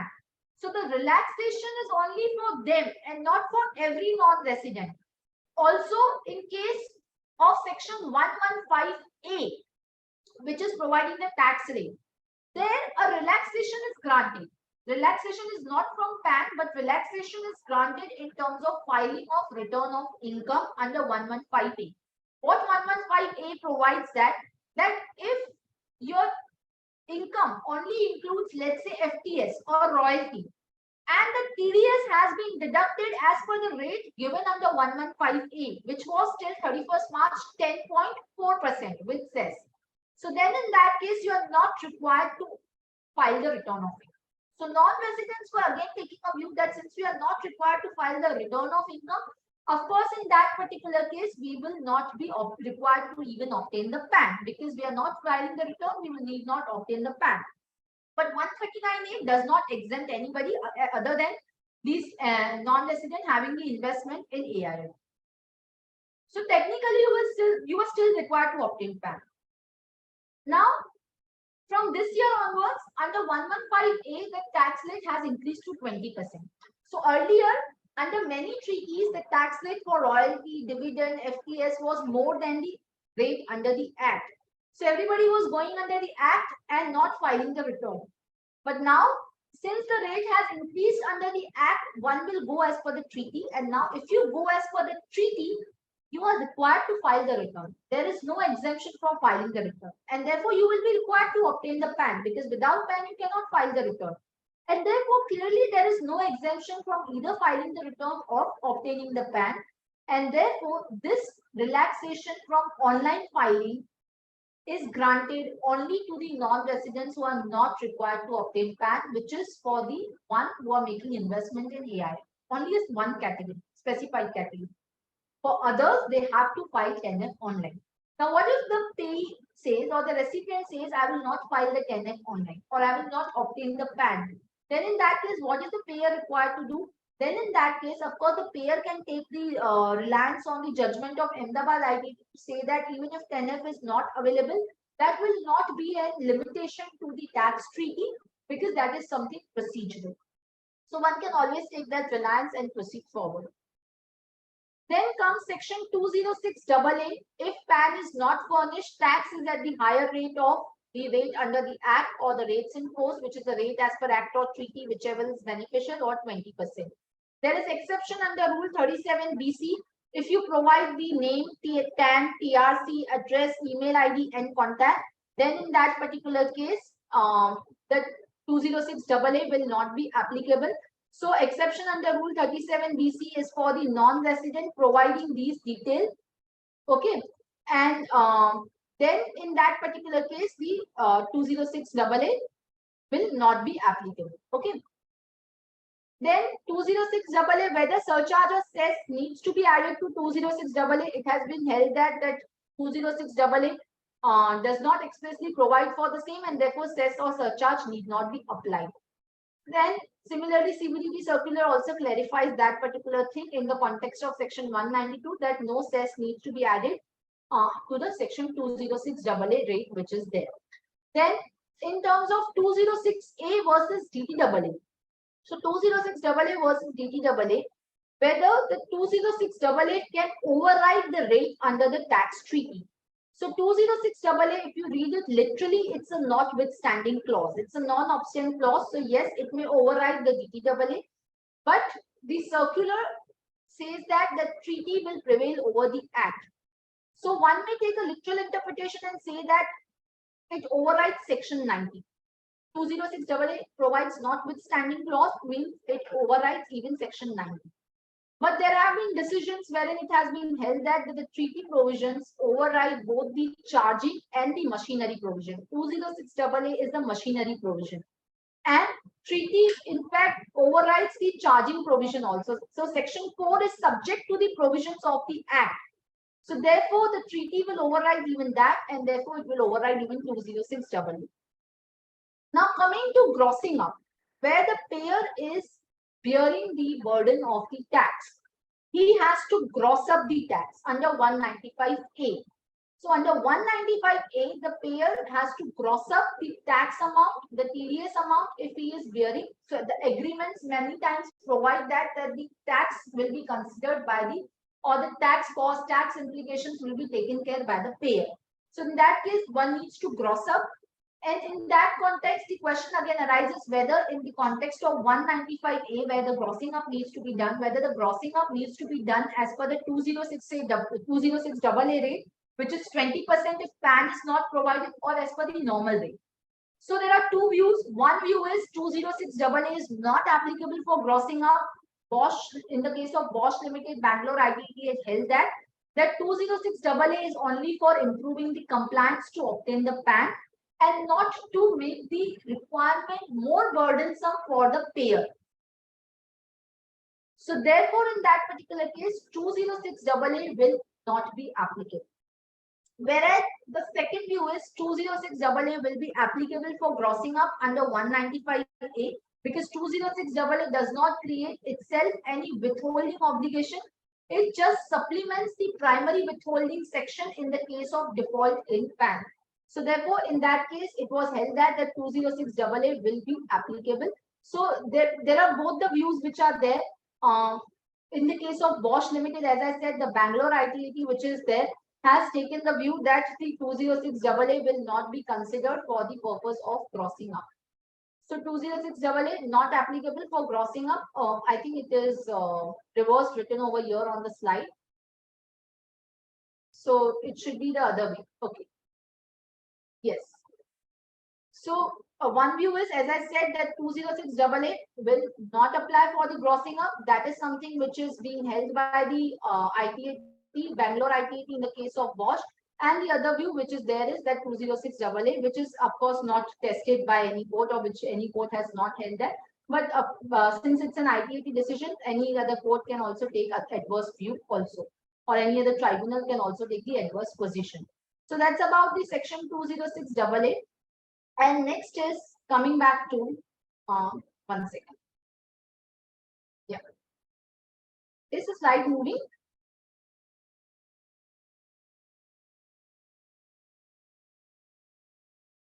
Yes, is the slide moving? Can you just, I think there's some issue on my slide.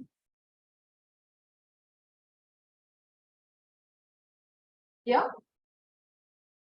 Okay. Not moving. Okay. Okay. 1 second. Yeah. Yes, sorry. Then compliances under section 195. The date of deduction of TDS is at the time of making of payment or credit to non-resident, whichever is earlier. So that is something, the compliance provision which is there. The second compliance which is there is in terms of when the TDS needs to be paid to the account of the government. So TDS needs to be paid on or before the 7th of the next month, and the TDS certificate is to be furnished before 15 days from the due date of the TDS return. TDS return is to be submitted in form 27Q by 31st of the month following the quarter, except for March quarter, which is by 31st May. And 15 CACB needs to be filed. So this is what is this the compliance procedure. Now coming to the main part, which is the entire discussion where we have to main focus on, is the remittance certificate under section 195(6), which is form 15CA and form 15CB. So any person responsible for payment of any sum to a non-resident, whether or not chargeable to tax. So the remittance certificate has to be furnished whether or not the sum is chargeable to tax. Whereas the section 195(1) is applicable. The TDS requirement which is there is applicable only when the sum is chargeable to tax. But the remittance certificate under form 15CA is required whether or not the sum is chargeable to tax. So therefore, in that situation, the sum chargeable to tax, or whether or not it is there, the remittance requirement or remittance certificate is to be furnished. The part A, it is divided into 4 parts. The part A is to be furnished where the remittance is less than 5 lakh. Part B, where you are obtaining the lower deduction certificate. Part C, where the remittance exceeds 5 lakh and you have to obtain 15 CB, where basically it's a taxable transaction.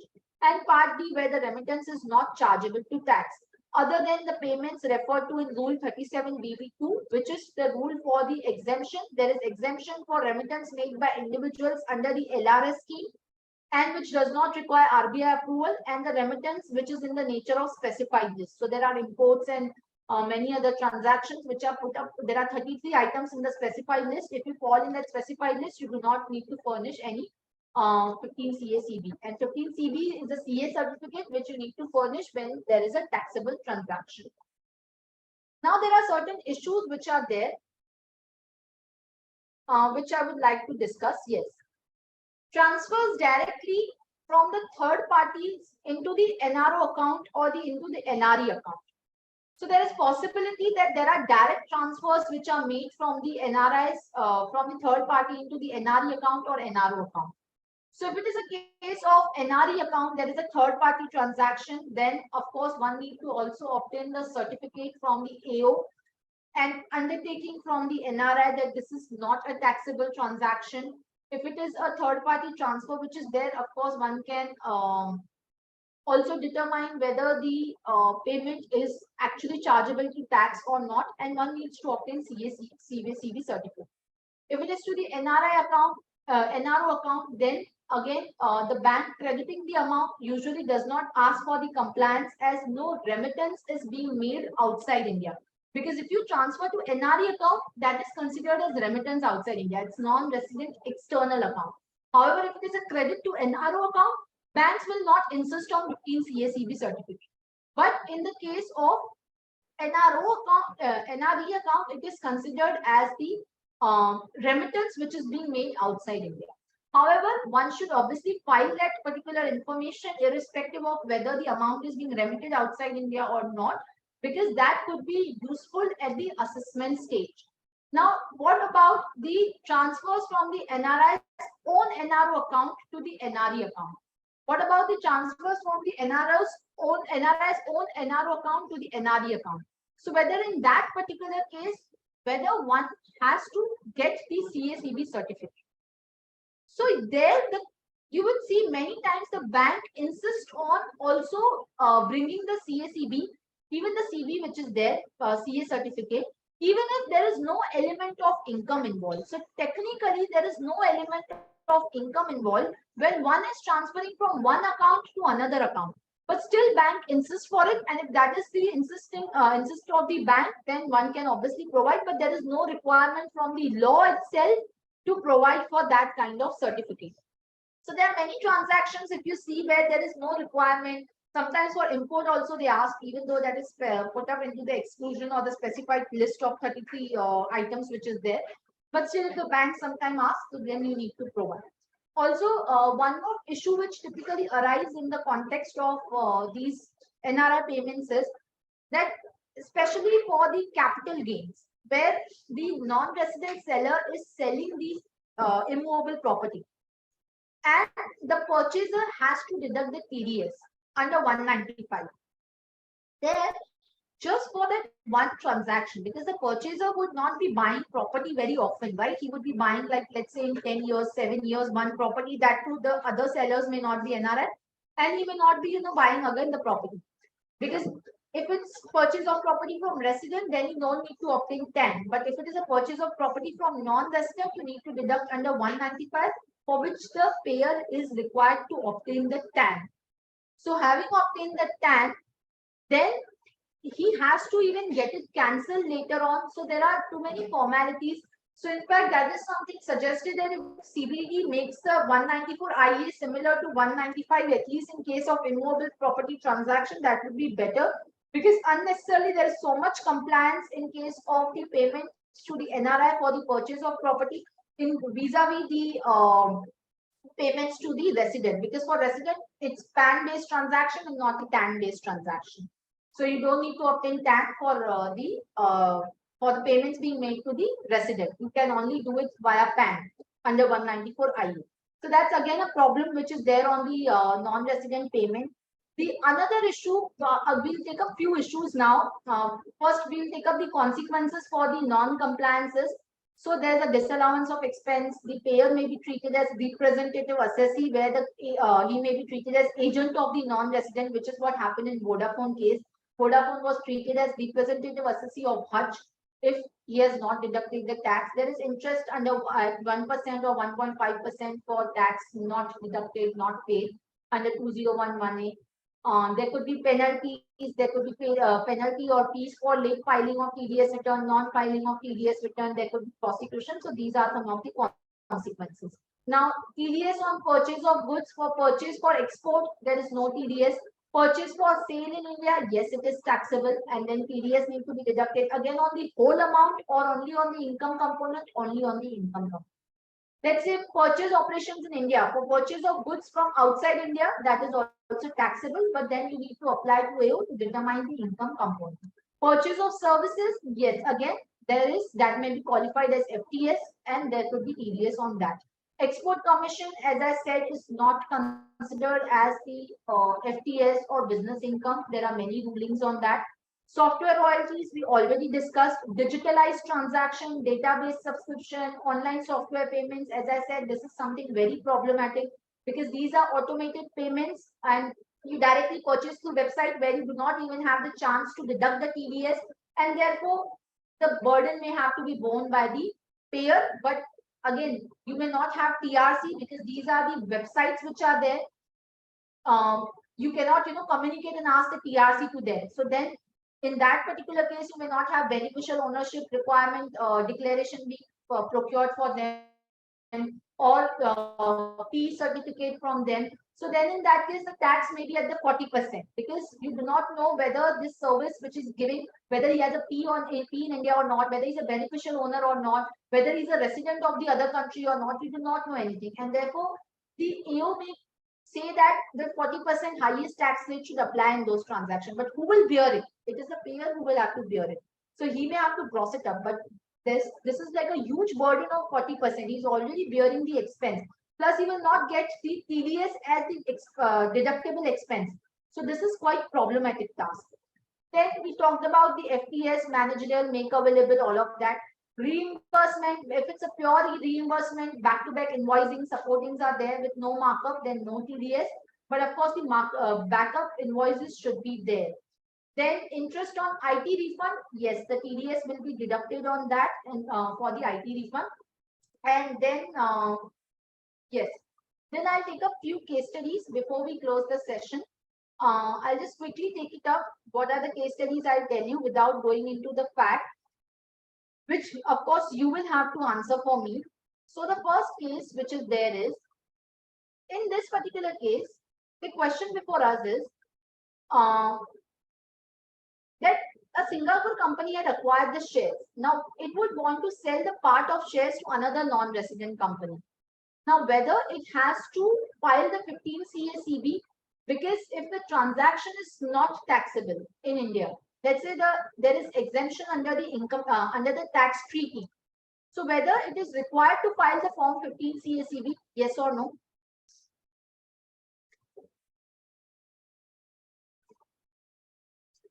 If there is exemption under DTAA, whether one needs to file the form 15 CACB.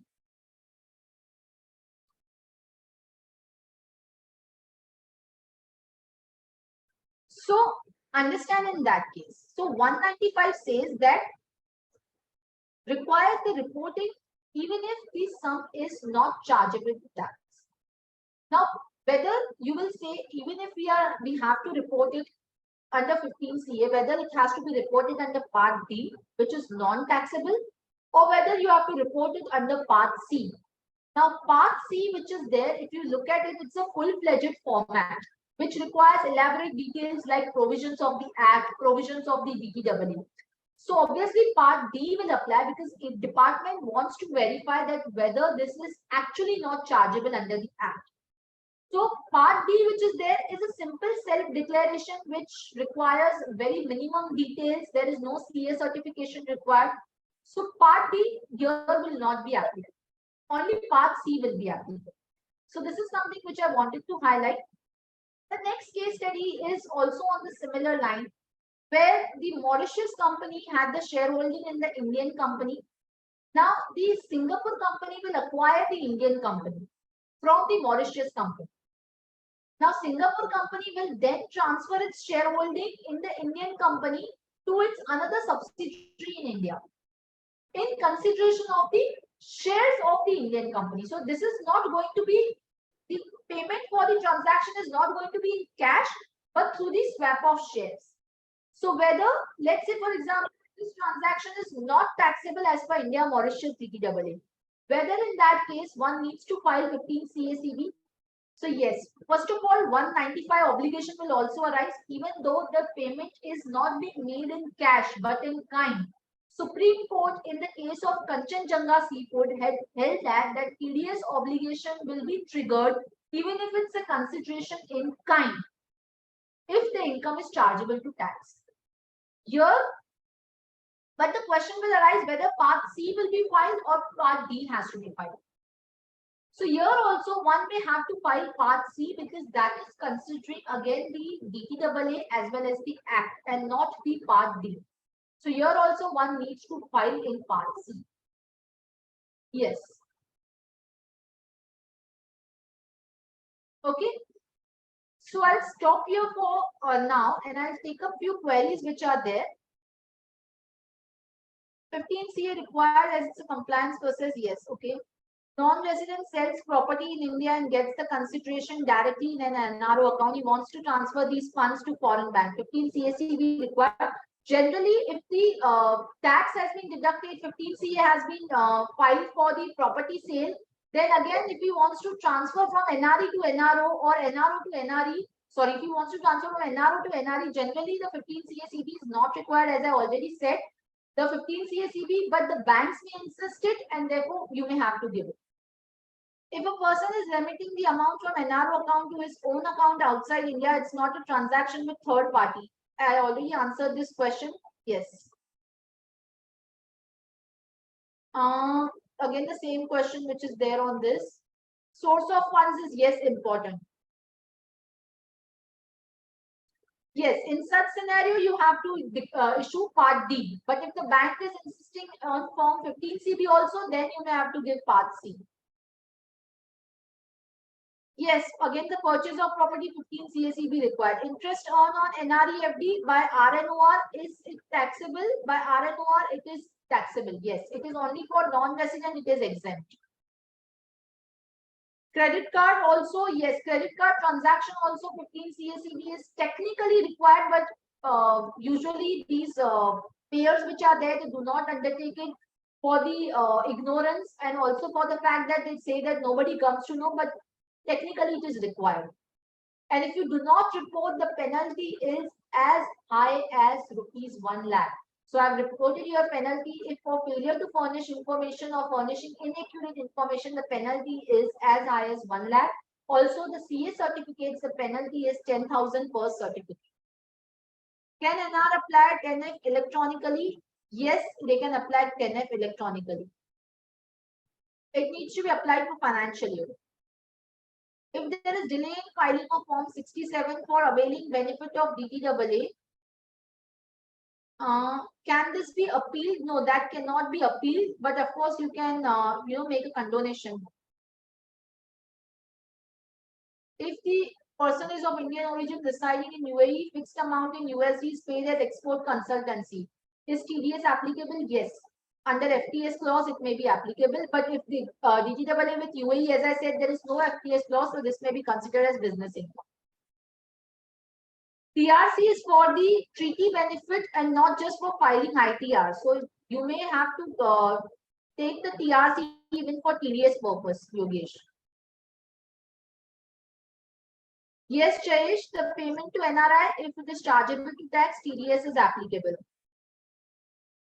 10F is required to be filed online and not scanned physical. The exemption is only for one category of non-resident.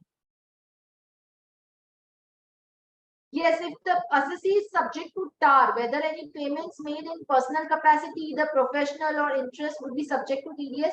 There is no requirement of being subject to TAR. Unlike 194C, 194J, there is no requirement over here. All assessees are covered. TDS on software charges I've already covered. POI, person of Indian origin, means the parents or the grandparents were Indian. Yes, TRC and 10F, as I said, is mandatory, but you can always rely on Ahmedabad ITT decision. In case these services are received from Singapore from LinkedIn, an Indian company contract is with LinkedIn and not LinkedIn India, LinkedIn Singapore. In that case, TDS will arise. Yes, under 195. Interest in NRE is income accrued in India. Yes, correct. Surcharge and cess need to be added in the rate under 197 certificates. No, those are full and final rates. TDS paid to foreign consultant or agent who handles foreign business. Yes, that will be under 194 or 5 on. Yes. Okay, I think I've answered all the questions. So thank you so much. I think there are some participants who want to ask something. Maybe you can allow them. Ma'am, can we allow them to ask Yeah, the sure. questions? Oh, sure, please.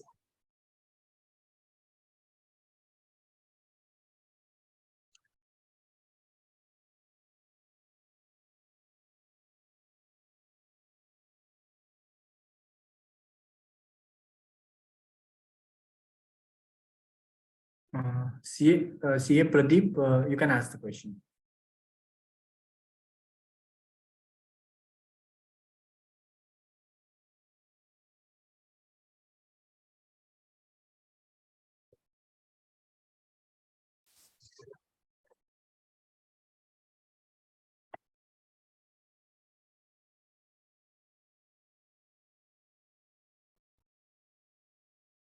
Swati madam.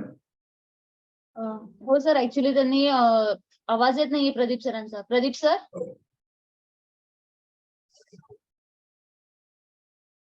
Unmute झालेत ते. मी Okay. Second घेऊ sir? हो चालेल. Okay.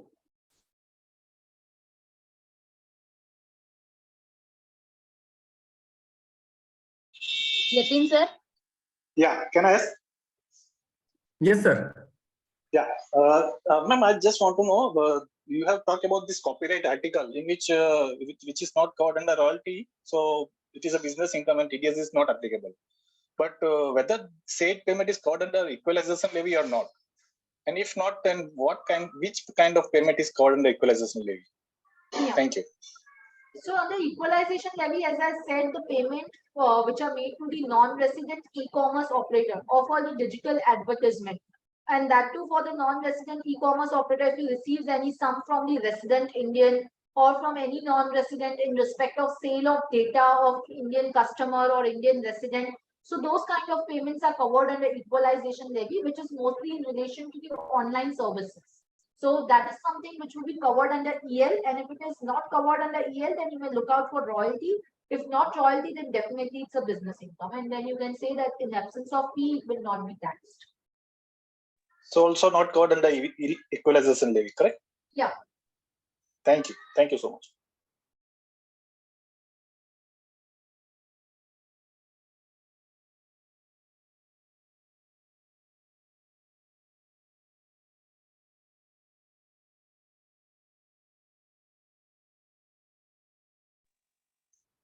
Yes, I got my answer. Thank you.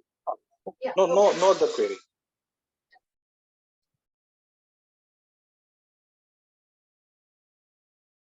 Pradeep sir. Hello Pradeep sir.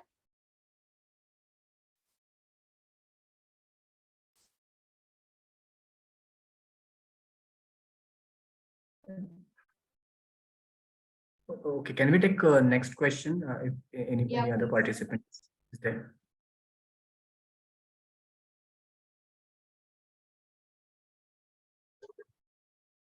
I think Yatin Kumar has some. I have already asked, ma'am.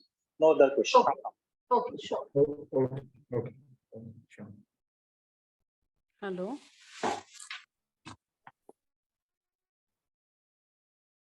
Hello. Yeah. Hello. Yeah. How can we get a recorded link of this session? Actually, we will discuss internally, and then based on the discussion, we'll let you know. But anyways, Sorry. Presentation with the permission of the speaker, we will upload the presentation on Pune ICI website. But Okay. I need to check about the recording being made available to the participants. That I will check and revert. Okay. Because this issue is I have registered for whole sessions and I missed one of the earlier session because of other issues. Okay. And Okay. with that logic also, I would like to, I mean, for future reference as well as since we have enrolled for all sessions, we expect that somewhere it should be recorded link or presentations. Okay, okay, surely. We'll discuss internally and we'll definitely get back. Okay, thank you. Thank you. Hello. Yeah. Yes. Hi, this is Samir. Actually, I have a basic question. There is a company in India who wants to pay directors remuneration. The director is based in UK. He is non-resident, never visits India. Right. So, can we pay that remuneration as salary? And if not, then how it is to be paid and at what rate TDS will be deducted? Sure. So first you need to look at the contract with that director, whether he is in the whether it is the contract for the services or whether it is contract of services.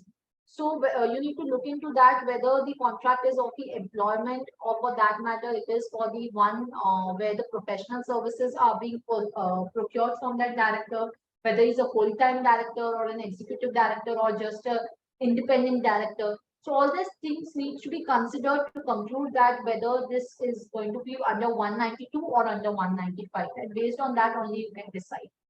Okay. And if he is an independent director, it is not salary, then what will be the TDS rate to be applicable? But again, see, the nomenclature just as an independent director would not matter. Let's say, for example, if he's an independent director, but then he is performing or he's being a full-time director for that company. So then in that case, under 192, the tax rate will be as per the slab rates which is there. And in case he is actually an independent director where he is not just, being restricted to one company, then in that particular case, it will be under 195. And again, under 195, you can consider it as the fees for technical services. Okay, Also, there is a 10% separate can be- article. Sorry. At 10% it can be done as fees for technical services. Now it is 20% FPS, but under the DTAA, there is a separate article for directors' remuneration. Okay, but if that person has never visited India, then can we treat him as employee and deduct TDS under 192? That will be fine. So the visiting to India is not really important. Okay. I mean, he could still be an employee and not visit to India. So that will not matter. Perfect. Thank you very much. Sure.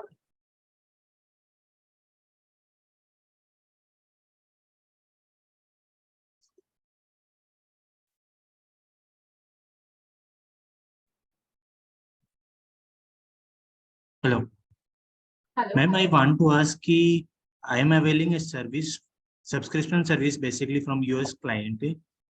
I want to know the TDS rate which will be applicable on this transaction. Yeah, sure. So see the subscription services which are there, you have to identify whether under the act also, it will fall under the software first of all. It's a software service. So then under the act, it will be taxable at the rate of 20%. But generally, if you are not getting any right to use per se, and there's just a limited right, then relying on the decision of Supreme Court in the case of engineering analysis, you can say that under the DTAA, it is not at all a royalty. But again, you need to check for equalization levy whether the non-resident e-commerce operator is providing the service. Because under the equalization levy, e-commerce operator could be anybody, not just the aggregator, but it could be even a operator who is just managing the website and providing the services through website. So even that can qualify as a non-resident e-commerce operator. So you need to check even the equalization levy for that perspective. Okay. And ma'am, there is no specific article with respect to subscription in the DTAA. So how will I proceed in this transaction? So if there's no specific article, then you have to consider it as a business income only, which could not be taxed in absence of fee. But equalization levy will apply irrespective of the DTAA because equalization levy is outside the purview of Income Tax Act. Okay, thank you. Yeah.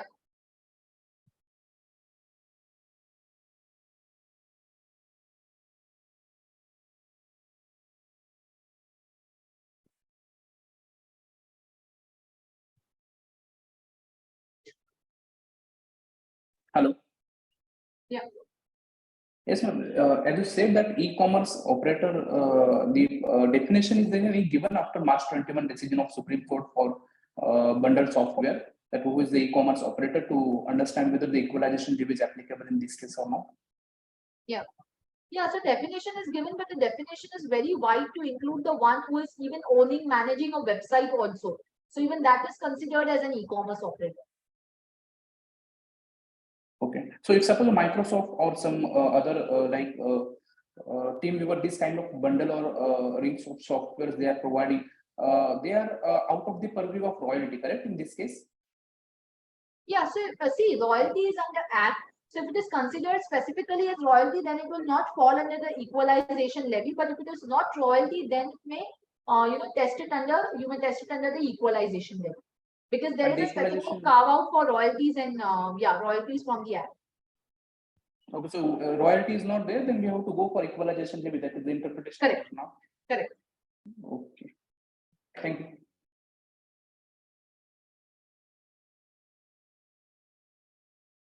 Hello. Yeah. And I just want to confirm one point. If a non-resident is transferring from NRO to his foreign bank account, as you said, Part D is required for 15A, right? 15CA, not CB, right? Yeah. But in that case, whether the source of the funds which have come in my NRO account, whether that is important, because Part A, yeah. Yeah, it is important in terms of determining the taxability, whether you have duly deducted taxes or not. The example which you took, that there was very third-party transfer directly into the NRO account for the property sale. So Right. whether you have deducted the TDS on that, whether you have filed the 15 CACB for that is really important, because if you want to hold that the subsequent transaction of transferring into NRE is not taxable, I should have at least paid the tax on the first leg of the transaction, because it should not be that the remittance is going untaxed from country. Yeah, so in that case, you mean to say I have to file Part C of 15CA with 15CB? In this Part C is to be filed only for the property transaction. The second leg of transaction, when you are transferring from NRE to NRO account, NRO to NRE account, you don't need to file per se anything, because it's just from one pocket you are transferring to other pocket. But if the banks are insisting for that, then you need to file it. Right. For as far as the first part is concerned, I am getting the remuneration, the consideration from the resident. So, correct. Question of 15 CACB is directly transferred to my NRO account. So no 15 CACB required, right? So 15 CACB will be required for the direct transfer also, if it is a case of property sale which is there, because that is the first leg of transaction, which is taxable transaction. Yeah, but the resident is transferring to my NRO account. So that's all right. Even if he's transferring to NRO account per se, that is not considered as a remittance. But for safer side, you should always file it, because see, it is something where you are transferring the money later on to your NRE account, right? So you will any which ways remit it outside India. So that's what I'm saying, that at least on one leg of transaction, it should be filed. Either you file it while you are remitting it to NRE, or you file it while you are receiving it from the resident. okay, in that case, I am the receiver. So you mean to say the purchaser has to file the 15 CA CB when he is giving the remuneration to me? Yeah. Okay. So one who is remitting, either you would be filing it when you are transferring from NRE to NRO, or he would be filing when he is making to your payment to your NRO account. So it has to be either of you, like that. Okay, fine. Yeah. Thank you. Prerna ma'am, sorry to disturb. One small question. Yeah. I asked a question relating to director's remuneration. So you mentioned that if it is considered as fees for technical services, TDS to be deducted at 20%. Yeah. So earlier it was 10%, right? So how when it has been updated to 20%, and where I can from 1st April. 1st April 23. Yeah. Okay, and under same section, under 195 only they have revised the rate? Under 115A. Under 115A. Okay. Yeah. Right. Thank you very much. Renardji, this is Nitin Bhutta here. Yeah. Your presentation has been excellent and meticulously crafted. Thank you so much. I have two questions to ask. Sure. Question number one, in one of the slides you mentioned, if the commission is payable on account of the investments into the company to a non-resident, that is not a permitted transaction under the FEMA. Yeah. So please share any experience of yours in getting such an approval if it has been done. And my second question is, you said the monies which are spent on the credit card in convertible foreign exchange should be considered as a part of the LRS limit of 2.5 lakhs US dollars. Yeah. But in that case, many people may not be aware about this particular transaction limits, and suppose I have spent say 1 lakh US dollars on my credit card and I have remitted the LRS of 2.5, which has not been advised to any person, or even a banker has not sought such a clarification from me. In that case, how do we handle that particular situation? These are all Sure. practical issues, Sure.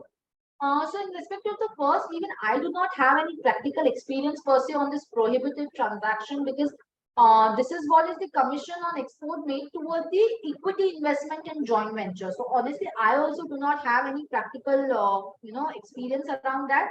With respect to the second question, which is there, in terms of the credit card, yes. So as I said, the credit card transactions, there was a news item, I think, just before the finance bill was passed by Lok Sabha, that they are trying to even bring the TCS on the credit card transaction in order to capture such kind of transactions.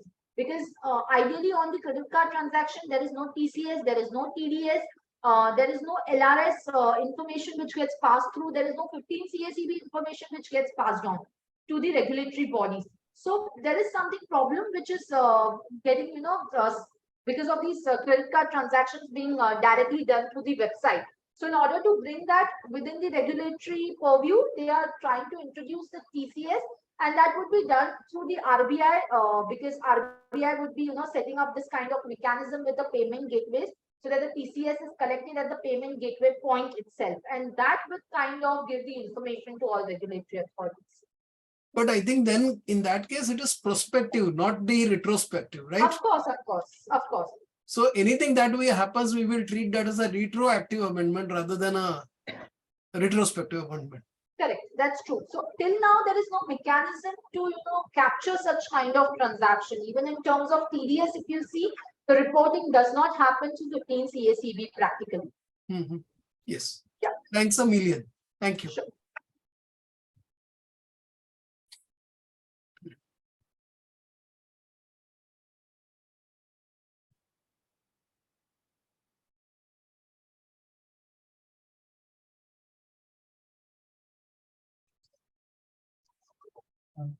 Pranav sir?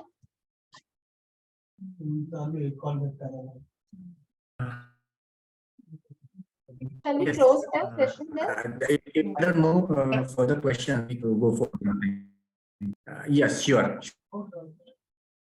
Thanks a lot, madam, for sharing the practical examples as Thank you so much. well as the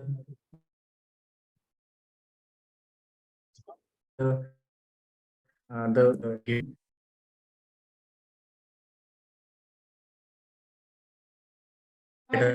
we are very much, we are more patient.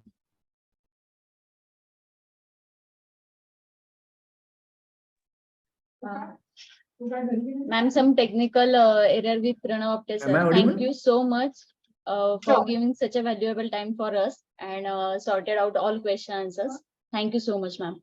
Thank you. Thank you. Thank Yes. you. Thank you so much. I think some technical issue. Sure, no problem. Thank you. Thank you so much. Thank you.